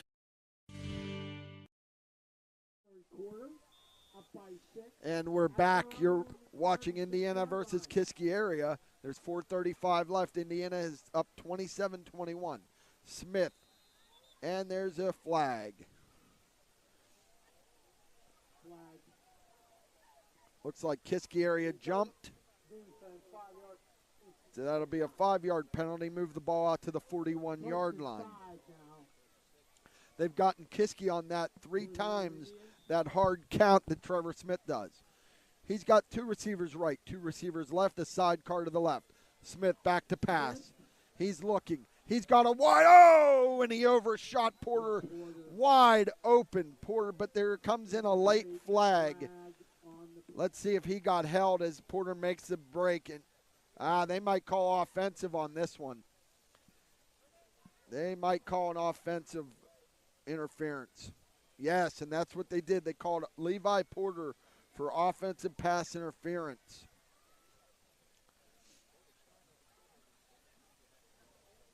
Offensive pass interference number 2, 15-yard penalty, first down. And that, unfortunately, will be a drive. That's a big penalty. That's going to back Indiana all the way up to the 25-yard line. It'll bring up 1st and 20. Ball's at the 26-yard line. Ball set at the 26. Smith's in the shotgun. He's got a single setback to the left, sidecar. Back to pass. Middle screen. Here we go. Levi Porter. Here's a 40. There's a 50. There's the 30. Levi Porter with a big redemption to get Indiana into the Cavalier territory. They ran a middle screen. They brought Porter across the middle. Smith hit him right in the middle. Big play for the Indians and Levi Porter. That'll give Indiana 1st and 10 at the 30-yard line. That's a 34-yard pass play. 30-yard line, first down. 1st and 10 at the Kiski 30. Smith's in the shotgun. He's got a sidecar to his right. McFarland in motion. Hand off to Doherty up the middle. He's off the right edge. There he goes to the 20. To the 20. He bounces off and rumbles into the 12-yard line. Garrison Doherty with a beautiful run. But let's see. They're blowing the play dead. Is there a flag? Oh, there comes a late flag. Let's see what that is. Yeah, there was a flag late.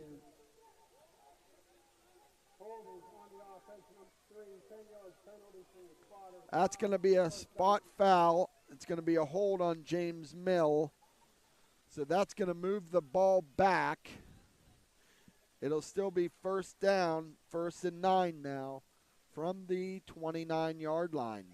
Wipes out a beautiful run. Okay. After we sorted it out, it's 1st and 9. Indiana has two receivers. Now they're bringing 3 receivers. They will be to the left. Single receiver to the right. Hand off to Doherty. He goes wide. He's looking to throw the ball, but he tucks it up, and he grinds. And then there comes a late flag. Let's see what that flag is. It almost looked as if they were trying to set up a little halfback pass, but let's see what the penalty is. There's no flag on the play for horse collar. He fell forward. Well, they were going to call a horse collar, but because he fell forward, they wiped that off. So it looks like he got about 2 yards. So that'll. The ball sits at the 27-yard line, so that'll be a gain of 2. 2nd and 7. Clock is rolling, 3:25 in the quarter.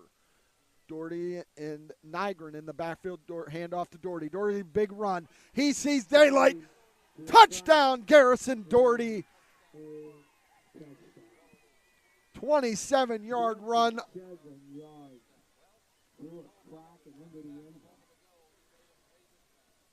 So he got, the run was wiped out before, and he redeems that with a 27-yard scamper to pay dirt for Garrison Doherty. That is his 3rd touchdown of the night.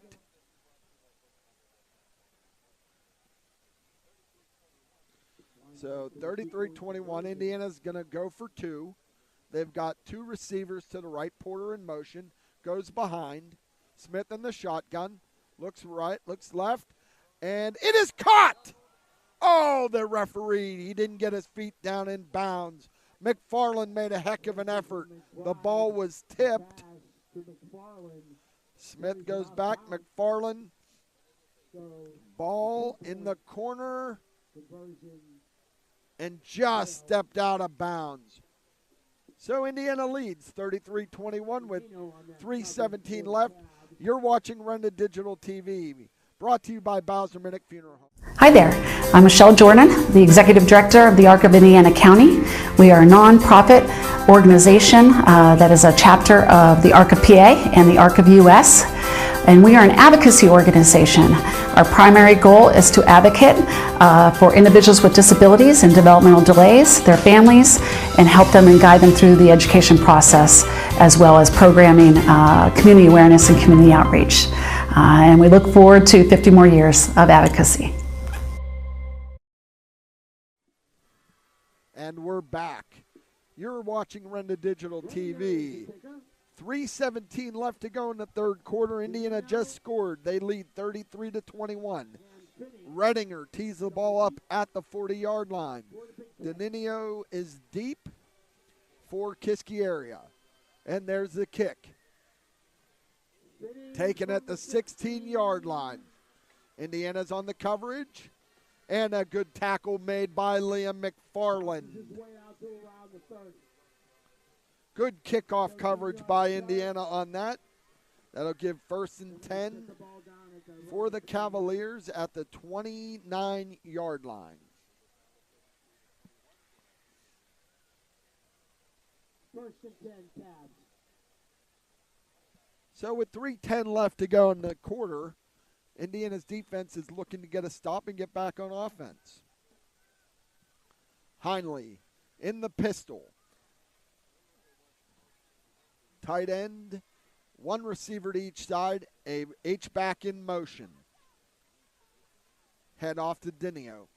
He makes a cut, gets outside, and he gets a gain of about 7. A flag comes in late, very late. There's multiple flags. Let's see what this is going to be. That was Danino with the ball. Boy, Danino has such a burst. He just did a jump cut and got to the outside.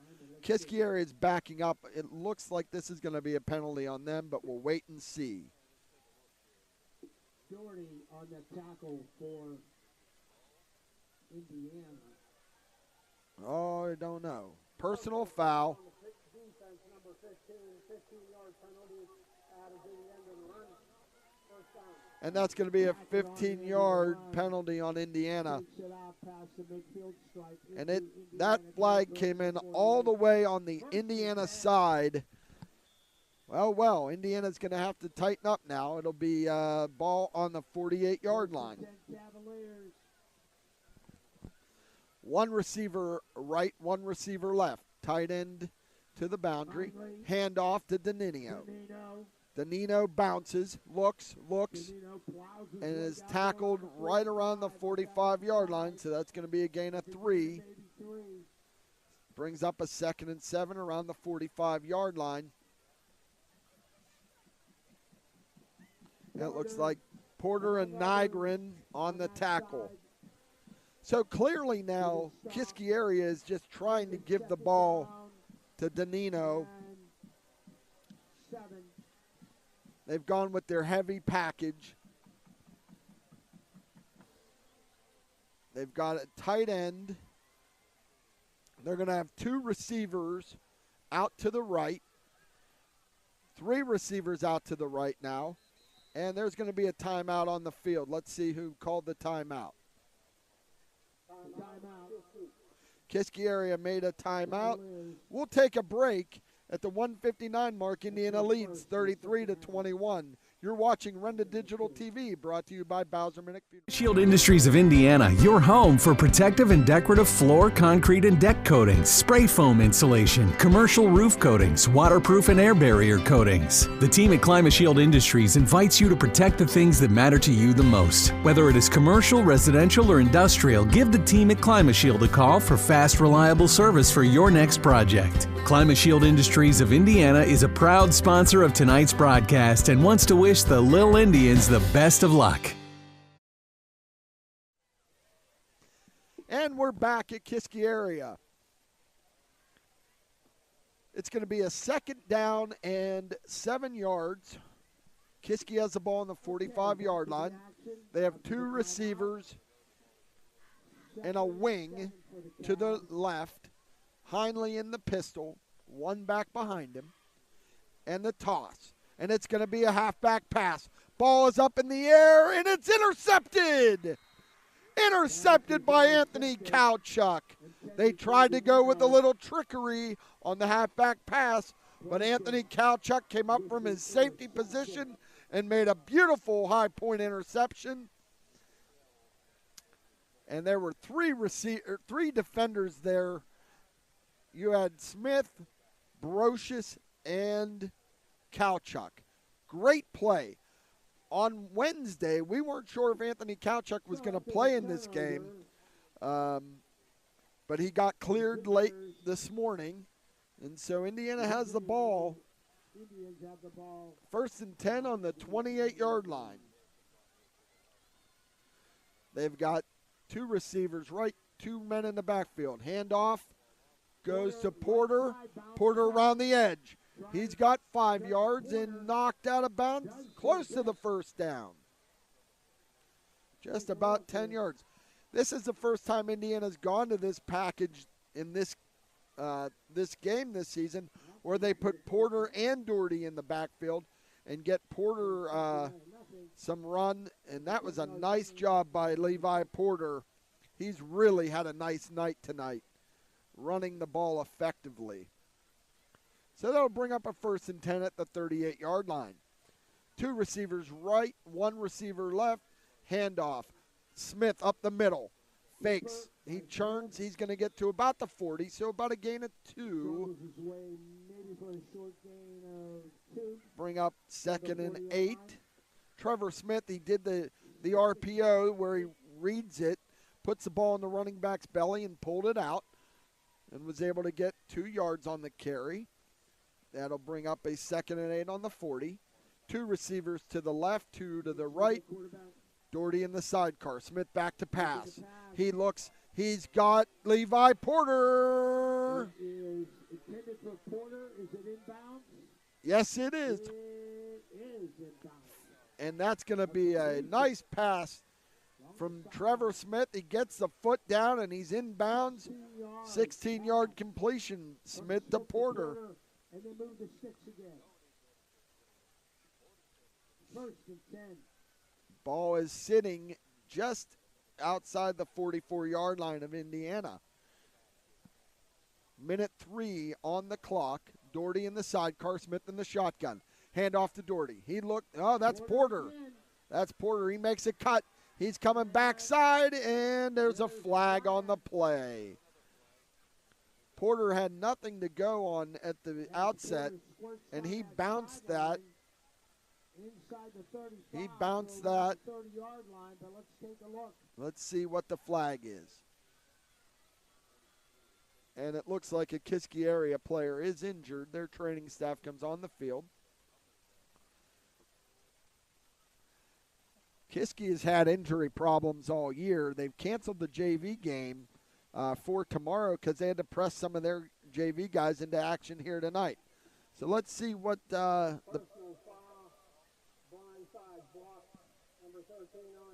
oh my. So Indiana just got called with a blindside block on Anthony Kowchuk. So that's going to move the ball back to the 41-yard line. The Indians' own 41-yard line. That will be a 1st and a long way to go. You know, they put the blindside blocks in to avoid, for player safety purposes. Anthony had come in from his receiver position and blocked on the outside, and that's a real shame because that was a good 1st down. We've got 2 receivers right. Smith's in the shotgun. Porter in motion. Smith comes back, and he looked to try to do a quarterback draw, but there was nowhere to go. No gain on the play. That's going to bring up 2nd and 24 from the Indiana zone 41-yard line. And I think they're going to have to run one more play before the end of the quarter. The play clock's at 26 seconds, and the game clock's at 29. So they're going to have to run one more play. And they have Smith in the shotgun. 2 receivers right, 2 receivers left. Doherty in the sidecar on the left. Smith back to pass. He gets hit as he throws. Incomplete. And there's a flag. Pass interference will be called on Kiski Area. Now, as we know in high school, that is not an automatic 1st down. It will give them 15 yards, but it is not an automatic 1st down as it is in college and pro. 15-yard penalty from the line of scrimmage, 2nd down. So that'll bring up 2nd down and about 9. There are 10.2 seconds remaining in the quarter. The clock will not stop. The clock will not start until the snap of the ball.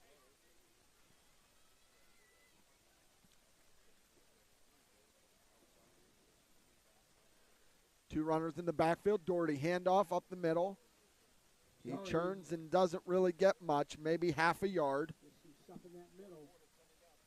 So we're going to go to the fourth quarter. Your score, Indiana 33, Kiski Area 21. You're watching Renda Digital TV, brought to you by Bowser Minnick Funeral Home. Athletic contests involve strength, determination, and perseverance. The team at Bowser Minnick Funeral Home in Indiana is proud to be the presenting sponsor of all the Lil Indians video broadcasts this year. A great game plan involves advanced planning and preparation for the unknown. Anyone can create a plan at any stage in their life. For help with your family's advanced planning, reach out to Bowser Minnick Funeral Home in Indiana and at BowserMinnick.com. Bowser Minnick Funeral Home, celebrating each life as uniquely as it was lived.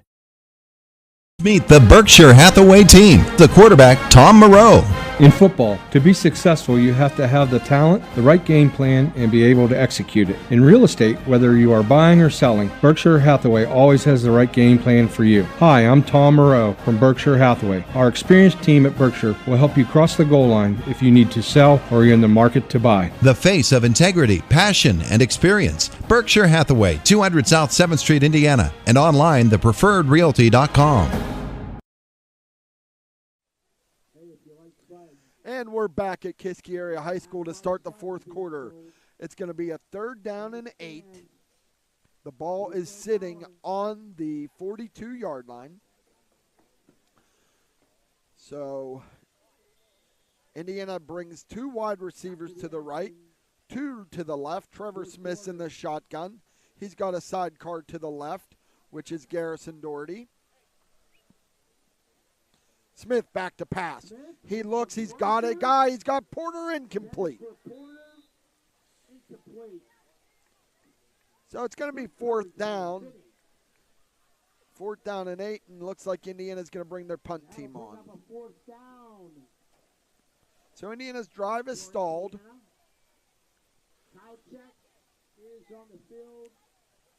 Kalchuk comes on to punt. Danino is back deep. Danino standing around his 10-yard line. Good snap. Gets the kickoff. It's a wobbler. Danino catches it on the run. Makes a run. Great tackle by Liam McFarland at the 10-yard line. Danino was going nowhere. McFarland did a great job to get down the field, square him up, and that ball's going to be tackled and set at the 11-yard line. Good coverage by the Indiana punt team. So they set it right at the 12-yard line. Heinley comes out in the pistol. He's got 1 receiver right, 1 receiver left, the tight end. And now they shift personnel into the boundary. They have an H-back. And there's a flag on the play. Handoff to Danino, and he gets nothing on that carry. Looks like there's a loss, and now there's another flag. So there's a flag on each side. Let's see. Good tackle. That was a loss of probably about 4 yards on that play. Let's check the flags. Illegal formation on the offense, 5 in the backfield, a penalty decline, 2nd down. So it was an illegal formation, too many men in the backfield. They had 5 men. So that ball will go back to the 9-yard line. So it'll be 2nd and 13 on the 9-yard line. Oh, no, it's actually back deeper than that. That ball is sitting right outside of about the 8. So we got 2nd and 14. Fleming the pistol, 2 receivers right, 1 to the left. Man in motion. Run the ball up the middle, and here's Danino. And there's a flag again. But Danino gets stopped. So there's been lots of flags here in this second half. And it looks like that's going to probably come back. Let's see what they call. It looks like it's going to be a hold. But let's see what it is. I think Indiana would probably decline this if it's on Kiski Area. Okay. Holding on the So that's a hold on Kiski, After the decline, and that penalty is declined. That'll bring up a 3rd down and 12. Ball's at the 10-yard line, 3rd and 12. So Indiana needs to get a stop here and get some good field position so their offense can get back to work. They come out. Kiski's got no men in the backfield, 3 wide receivers out to the right. And they're going to roll Heinley. Heinley's looking to run, and there's a great tackle by the defensive end, John Wyant. keeper, short gain of a couple. Good job by John Wyant to beat the block, come up, get Heinley. Carson Beatty and Ben Cochran also assisted on that tackle. Good stop by Indiana to force a punt. It'll be a 4th and 10. Ball sits on the 12-yard line. And so Clem was going to punt out of his own end zone. If Porter can field this, he could get great field position for the Little Indians. And there's the snap. Clem with the kick. And it's a good kick. It's a beauty. Oh, and it rolls. Goes out of bounds at the 45-yard line. That was a great punt by Clem, by Connor Clem. So no return. Let's take a quick break. You're watching Renda Digital TV. Brought to you by Bowser Minnick Funeral Home. Indiana leads 33-21.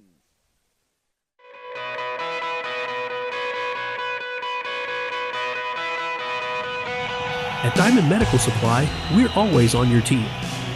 No matter your sport, you can count on our support. With braces, bandages, biofreeze, and so much more, all to keep you in the game. We're a winning care solution, no matter what you play.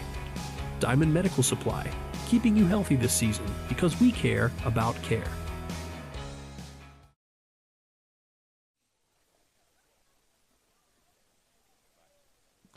Okay, so as we went to break, there was a late flag thrown, and they said illegal formation on Kiski Area on that last punt. And it looks like Indiana's going to back them up and have them re-kick this punt. So that's going to take the ball back 5 yards. The ball will sit right at the 8-yard line, so it'll be 4th and 15 at the 7 or 8 yard line. Flem is deep in his end zone. He's about a yard from the end line, maybe 2. Porter stands at the 45-yard line. And it's a bad snap, and it's muffed and buffed, and he's going to be... Oh. Indiana's going to have the ball on the 10-yard line. On the 5 to 6 yard line. That play was blown up. The snap was rolled back to Flem. Flem tried to do anything he could to get out of there. And what a great job by the Indiana defense to force that and tackle. And Indiana is in business at the 5-yard line. So with 9:55 to go here in the fourth quarter, Indiana's got it 1st and goal on the 5-yard line. Indiana comes out from the sideline. And we'll see what they're going to do. You got to give credit to our Indiana front line, anchored by center Ben Cochran. You've got guards Mason Fisher and Colton Augustine. Josh Nelson at tackle and Carson Beatty at tackle. Porter is in the sidecar next to Smith.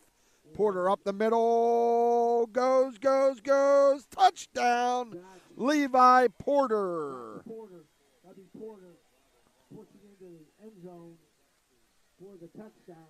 So they give the ball to Porter up the middle, and he churns and grinds. What a nice run by Levi Porter to extend Indiana's lead. So that drive was 1 play. 5 yards set up by the botch snap. Redinger on to kick the extra point.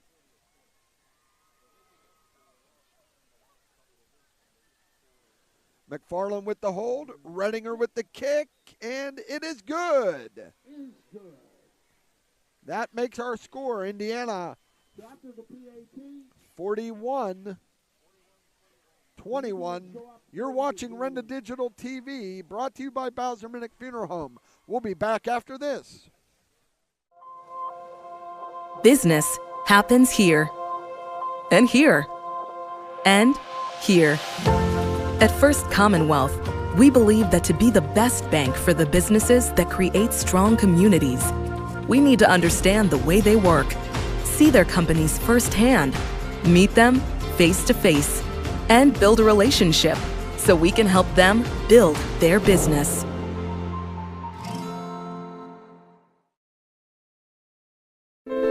The Indiana County Technology Center is now accepting enrollment in our adult education programs. The ICTC's adult education programs offer in-demand post-secondary programs tailored to empower student success.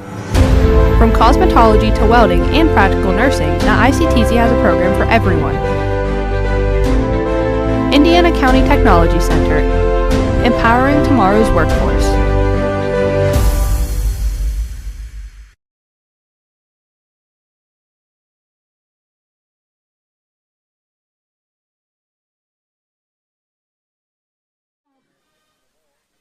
So Redinger kicks the ball down in the middle. Indiana's on the coverage, and he is brought down by Isaac Nygren.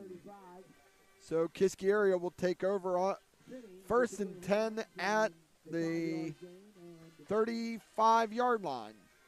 Nygren on the stop for So that last drive by the Indians was one play, 5 yards. Porter on the carry, set up by the bad snap, and the Indiana punt team, after the penalty, was able to really pin Kiski Area and get the ball back. And here's a handoff up the middle. It looks like Flem. out over the 40, out to around the 42. Connor Flem, he's the big back, and he just grinds. And that's going to be a gain of about 8 yards. So Flem, Ben Cochran, and John Wyatt, along with Isaac Nygren on that tackle. That'll push the ball to the 43-yard line.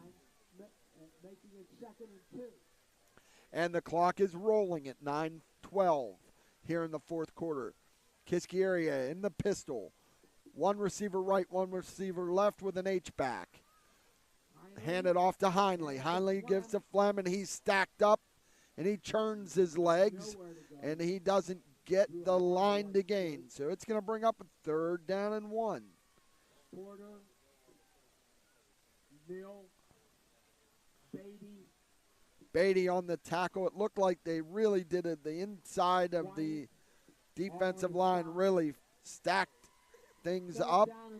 So it's just inside the 39-yard line. It'll be 3rd and 1. Kiski comes out.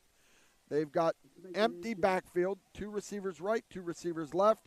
Flem's going to go under center. And they moved. So we're going to get 5 yards back.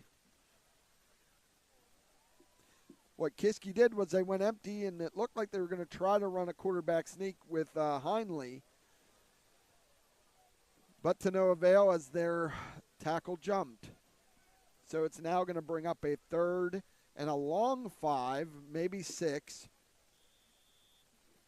Ball is sitting just outside the 40-yard line.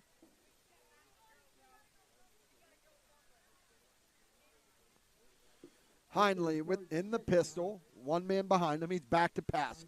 He throws long. He's got something there, incomplete. There is a flag on the play. In the Kiski Area backfield, Heinley threw the ball. Brocious on the coverage, running step for step, and Heinley just overshot everybody. Let's see what the flag is. So we want to give a shout out to our sideline reporter, Doug Steve, tonight. Unfortunately, due to some technical issues, we haven't been able to bring you his reports, but they are, as always, sponsored by Crimson Wealth Management. That is a hold on Kiski Area. That's going to back them up, and that'll bring up a 3rd and really long. There have been multiple penalties tonight, several called on Kiski Area. That's going to move the ball all the way back to the 3-yard line. So 3rd and about 22-yard line, 22 yards to go from the 23-yard line. Heinley in the pistol. 3 receivers to the left. He looks. He's coming out to the right side. He's just going to duck it and go out of bounds. Oh, no. Oh, no. Boy, I don't know about that flag. He's coming up. McFarland comes up to make the tackle, and he just makes a tackle. They said he threw him to the ground. Oh, I don't like that call at all. It's football. He's making a tackle. Oh, they called a face mask. Okay, so that's going to move the ball now. Again, it's not an automatic first down in high school football. So that's going to replay 3rd down. And that 15 yards will move it back down to the 42. So they give it and they take it away. So the ball will sit right at the 42-yard line. Kiski Area comes out. They've got 3 receivers to the left. Heinley in the pistol. And the snap. He looks to throw. And it's going to be incomplete. And thankfully, there are no flags on the play. So that'll bring up 4th down. We're at the 7:52 mark in the 4th quarter. Indiana leads 40-21. And it looks like Coach Sam Albert's going to leave his offense on the field for this 3rd and 3. The ball sits at the 42-yard line.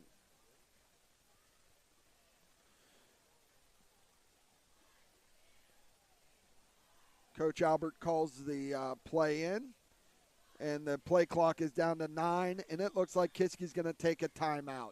So we'll take a timeout with them.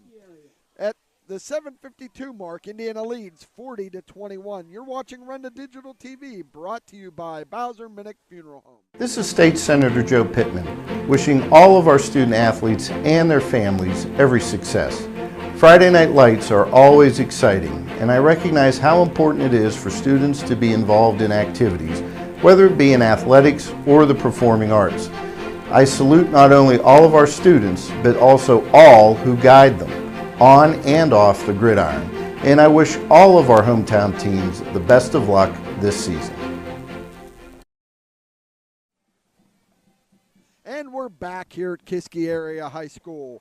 Indiana leads 40-21 here in the 4th quarter. You're watching Run to Digital TV, brought to you by Bowser Minnick Funeral Home. We also have the game on the radio tonight on WDAD 1450 and on the Trib Live Sports Network. My colleague Jack Benedict's doing the radio tonight. I'm doing the TV. This is Pat Doherty. Thanks for joining us. Unfortunately, we had technical difficulty here, but we have a 4th down and 3. And they're in the pistol. Kiski has 2 receivers to the left, to the right, and 1 to the left. Heinley, back to pass. Ball's batted up into the air, incomplete. And that's going to be a turnover on downs by Indiana. And that's a big play by the Indians. The Indians will take the ball over at the 7:48 mark. On the 42-yard line. It'll be 1st and 10.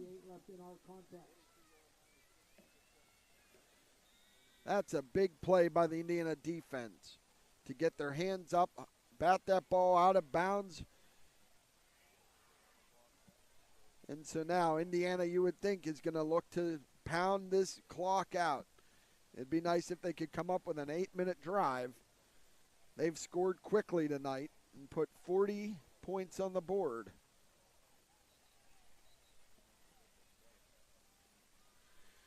And it looks like there's going to be, let's see.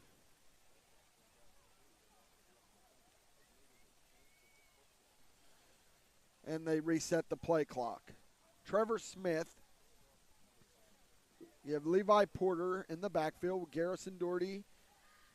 Hand off to Porter. Porter gets the edge. And he gets the ball to the 39-yard line for a gain of about 3. Danino on the tackle.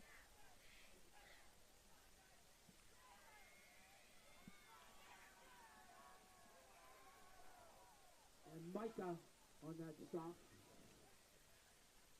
Porter comes out. 2nd down and 7. That Levi Porter has had a big night. He's a freshman, and we look for great things out of Levi. Indiana has 2 backs in the backfield. Doherty and it looks like McFarland on the carry. He gets the ball out to about the 36-yard line. That's going to bring up a 3rd down and about 4. Indians off of that right side. Indiana's in no hurry as it's a moving clock with 6:43. McFarland with the ball. Kiski Area only has 1 timeout left. So it's going to be a 3rd and 4. Indiana brings 2 receivers to the right, 2 receivers to the left. Doherty is the sidecar to Smith in the shotgun. Smith brings McFarland into motion. Low snap. Smith keeps, and he's going to churn and get to about the 38-yard line. He's going to be about a half a yard short. Bottom of that pile. And the clock continues to roll. It's going to be a 4th down and 1. Ball sits right at the 33-yard line. Indiana, again, is in no hurry as that clock continues to drain. And they put an I formation, Smith under center. Smith takes the ball, 1st down. So the clock will stop to set the chains. That'll bring up a 1st and 10. Smith just kept that ball, and quarterback sneak found a little void in the line and got the 1st down. 1st and 10. Ball is setting right at the 30-yard line. Again, Indiana's in no hurry. Kowchuk comes out to the right. You've got Mill and Cosentino to the left. McFarland is the back in the backfield. Doherty is the wing. Hand off to McFarland. He makes a nice cut. He's got 5. He's got 10. He's still on his feet. And he gets the ball inside the 10-yard line. Liam McFarland now. He came in to replace Levi Porter, who went out. And that was a nice run. And he's got Indiana set up. 1st and goal. 1st and goal at the 7-yard line. So that was a 23-yard run. So a 23-yard run by Liam McFarland. All the running backs have cooperated tonight and participated and been successful. Indiana's got a shotgun. Doherty to the sidecar to the right. 2 receivers to the right, to the left. Man in motion is McFarland. Hand off to Doherty. Doherty churns. He grinds. He's going to get down to about the 2-yard line. Down to around the 2 or 3-yard line. So it's going to be a gain of 5. So it'll be 1st and goal. I'm sorry, second and goal at the 3-yard line. So we'll call it 4-yard carry. Indiana again. It's 4 minutes, moving clock. Plenty of time on the play clock. They come out now. Nygren and Doherty are flanking Smith. We've got 2 receivers to the right, 1 to the left. Indiana's taking their time. They have 22 seconds on the play clock.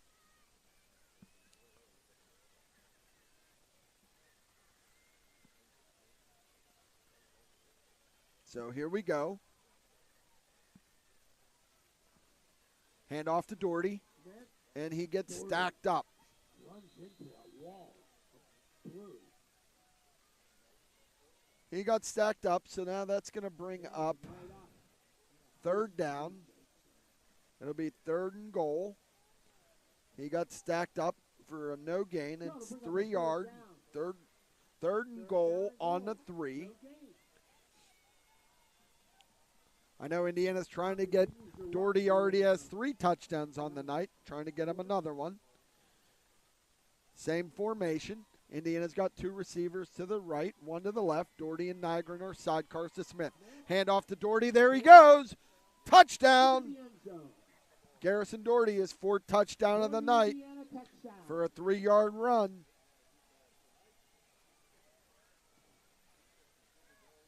So at the 2:52 mark, Indiana's now extending their lead. And they bring on Redinger to kick the extra point. McFarland will hold.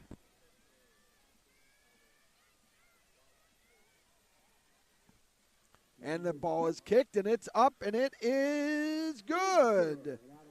So Tristan Redinger with the extra point. That extends the lead. Indiana 47, Kiski Area 21. With 2:52 remaining in the fourth quarter, you're watching Renda Digital Television, brought to you by Bowser Minnick Funeral Home. We'll be back after this.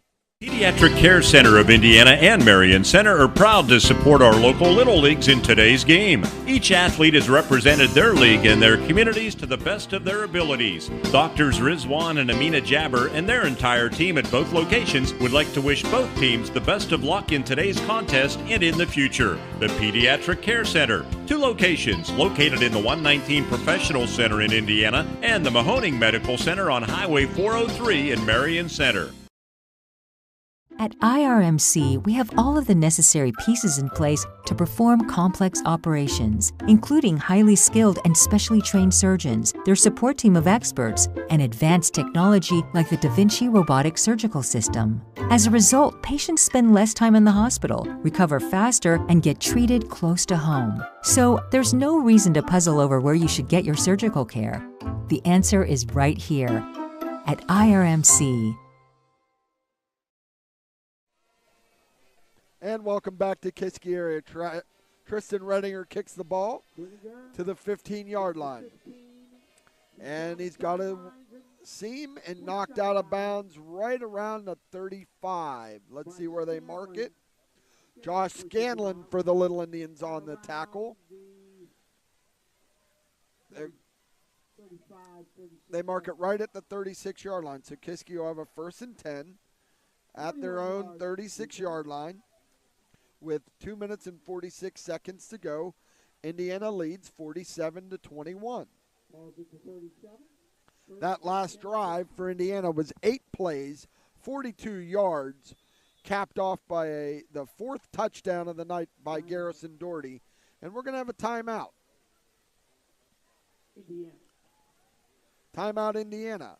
So we'll take a quick break. You're watching Renda Digital TV, brought to you by Bowser Minnick Funeral Home. Business happens here, and here, and here. At First Commonwealth, we believe that to be the best bank for the businesses that create strong communities, we need to understand the way they work, see their companies firsthand, meet them face to face, and build a relationship so we can help them build their business.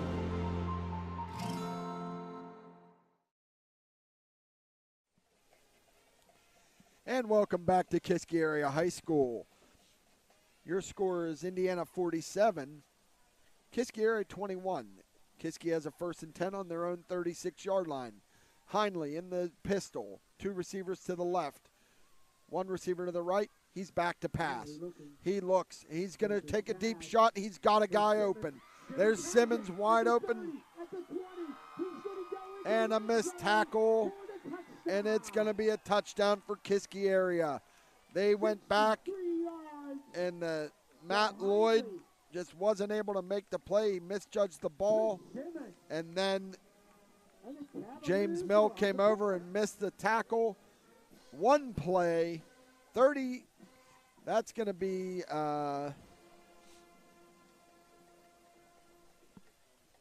so that's going to be a big play there, and they're going to go and kick the extra point.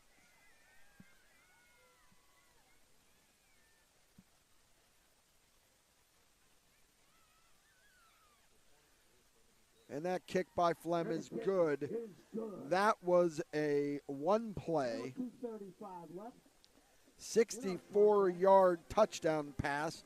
Heinley to Simmons. That's Simmons' 2nd of the night. And that chips the score. Kiski Area 47, Indiana 28. There's 2:35 left to go in the fourth quarter. Let's take a quick break. You're watching Renda Digital TV, brought to you by Bowser Minnick Funeral Home.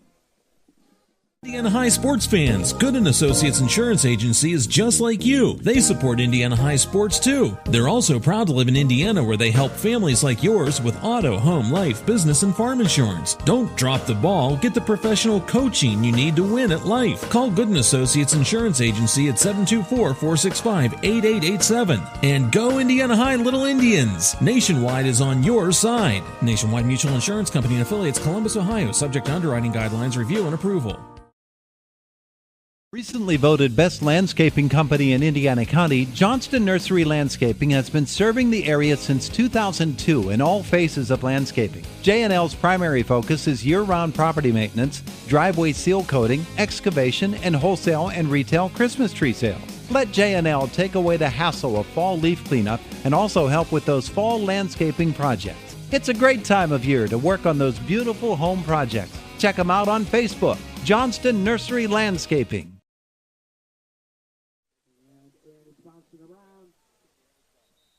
So Kiski Area comes out and attempts an onside kick. It was recovered by Matt Lloyd, the senior, number 14, on the hands team. Indiana's going to have their offense on the field with 2:35 left. We would like to give a shout-out to all of those family members that are watching all over the country. I know I have some family members watching from Florida and Northern Virginia and all points near and far tonight. Recap. Indiana has, after a seesaw battle in the first half, Indiana took control. They now lead 47-28. There's 2:35 to go in the game. Indiana has Trevor Smith coming out on the field, and I imagine they're going to run the ball. Kiski Area has one timeout left. So let's see what happens. There's Levi Porter. And Porter gets stacked up for a loss of about 1. So that'll be 2nd and 11. The ball will sit now at the 44-yard line as the clock continues to move. We're under 2:14. So Indiana's going to move to 3-3 on the season. This will be their first win in the Greater Allegheny Conference, so they'll be at 1-2. They will host Armstrong next week for Indiana's homecoming at Andy Kosneski Field at Fifth Street Stadium. Smith in the shotgun. Doherty's his sidecar. Doherty takes the ball. He's got the edge. He's got a head of steam. There he goes. And that's going to be a gain of about 15 yards. And a flag comes in late. Looks like maybe a face mask. Let's take a look. Oh, yeah, that's a face mask at the end of that tackle. 17-yard run. 17-yard run by Doherty with a face mask to boot. Garrison has had a big night tonight for the Little Indians. So that's going to be a 1st and 10. Clock's at 1:44, and it will start. It'll be a 1st and 10. The ball is sitting at about the 39-yard line. Okay, now we're lining the I'm sorry, 33-yard line. And Indiana's going to go into the victory formation and run this clock out.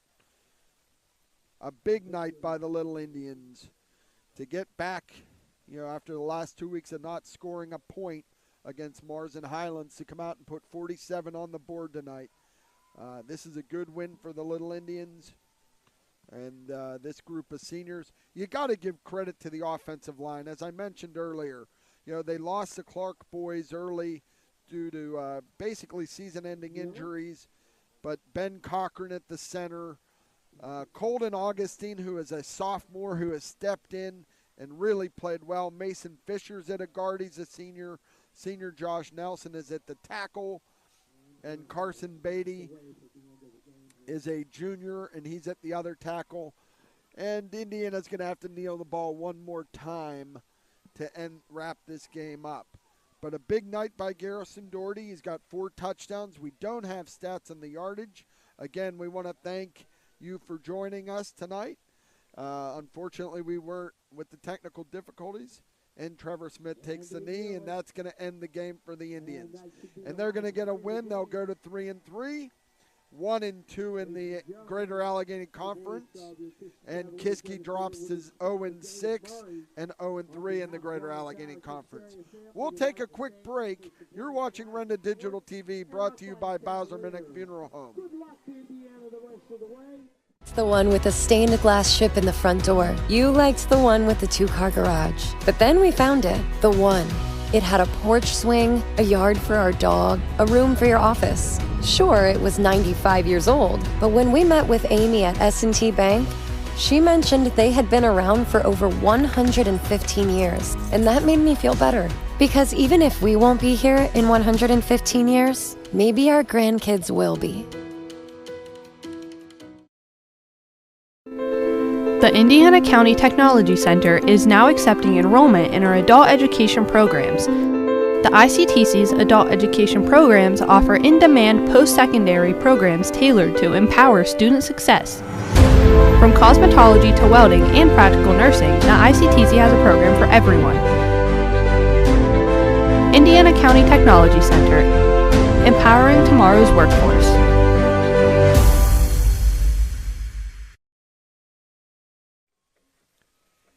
And welcome back to Kiski Area High School. Indiana won tonight 47-28. The game started out fast. Indiana won the toss. They got the opening kickoff. Rourke Jones with a big return all the way back to the 24-yard line. Indiana went in 4 plays, 24 yards. Garrison Doherty with a 2-yard touchdown run. But Kiski was going to answer very quickly. They returned the ensuing kickoff to the 9-yard line. 1 play later, a 9-yard pass finally to Dominic Simmons. Then the teams exchanged multiple punts until Indiana went ahead. Trevor Smith with a 32-yard touchdown run on a 3rd and 4 to put Indiana up 13-7. The extra point was no good. Indiana then got a stop on downs after they did an onside kick. But the drive got stopped at the 4-yard line. Kiski got the ball back on their own 1-yard line. And they went 3 plays, 99 yards. The capper was a 95-yard run by Dinio, Dominic Dinio, to put Kiski in the lead, 14-13. Well, Indiana would not be denied. They came right back with their own quick strike. 3 plays, 45 yards. It was a 33-yard pass, Trevor Smith to Liam McFarland. And so Indiana now has a 19-14 lead. The 2-point was good.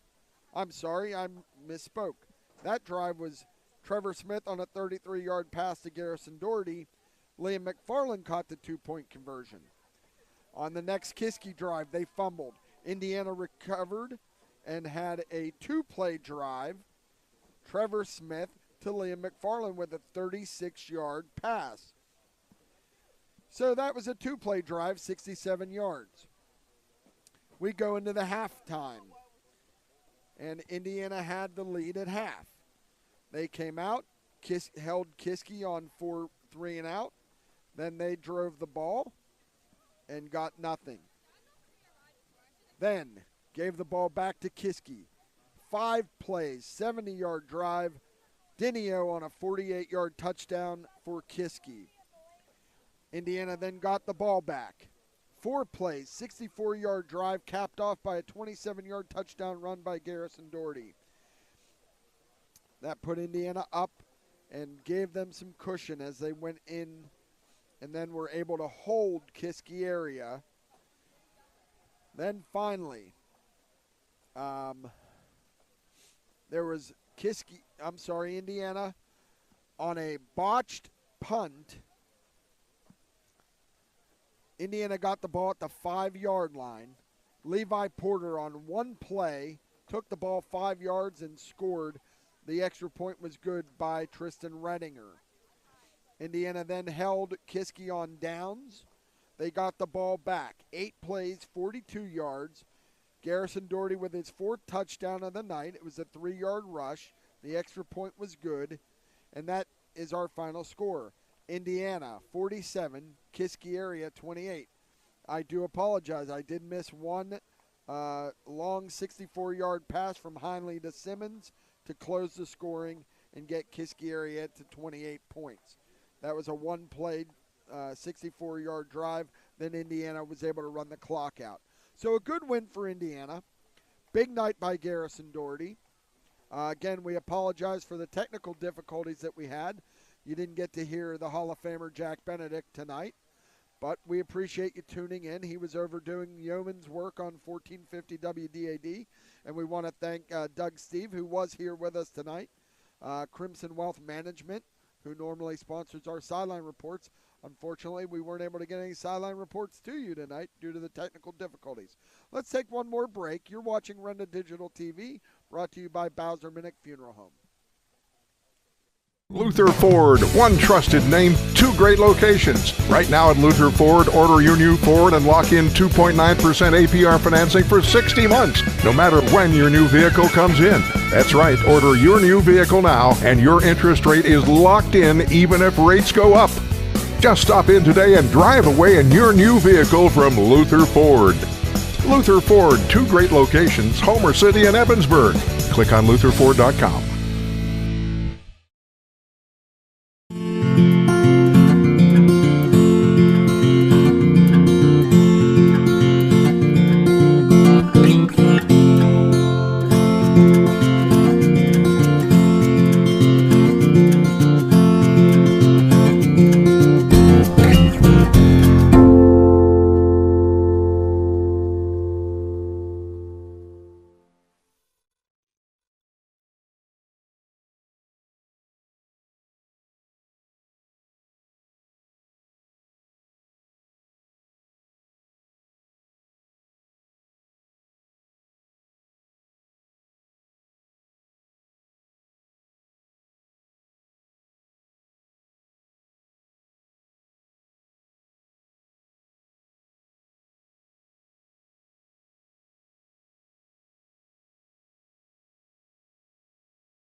And we're back here at Kiski Area High School. A big win for Indiana to even their record at 3-3, 47-28 over Kiski Area.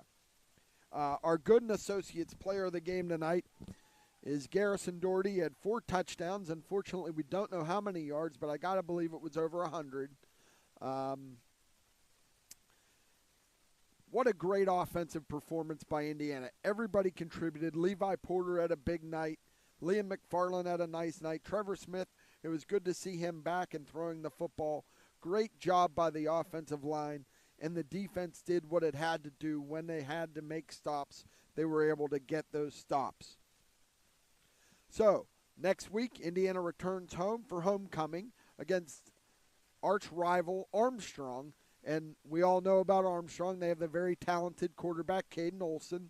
So if you have nothing better to do next Friday night, come out. You're going to have a great show of football. You're going to see a great festivities with all the homecoming. I know there's several reunions coming back.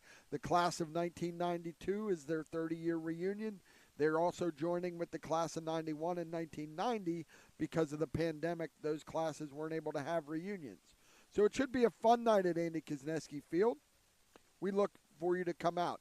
And as always, if you can't make it to the game, you can watch us on Renda Digital TV. You can tune in on WDAD 1450 for all your action.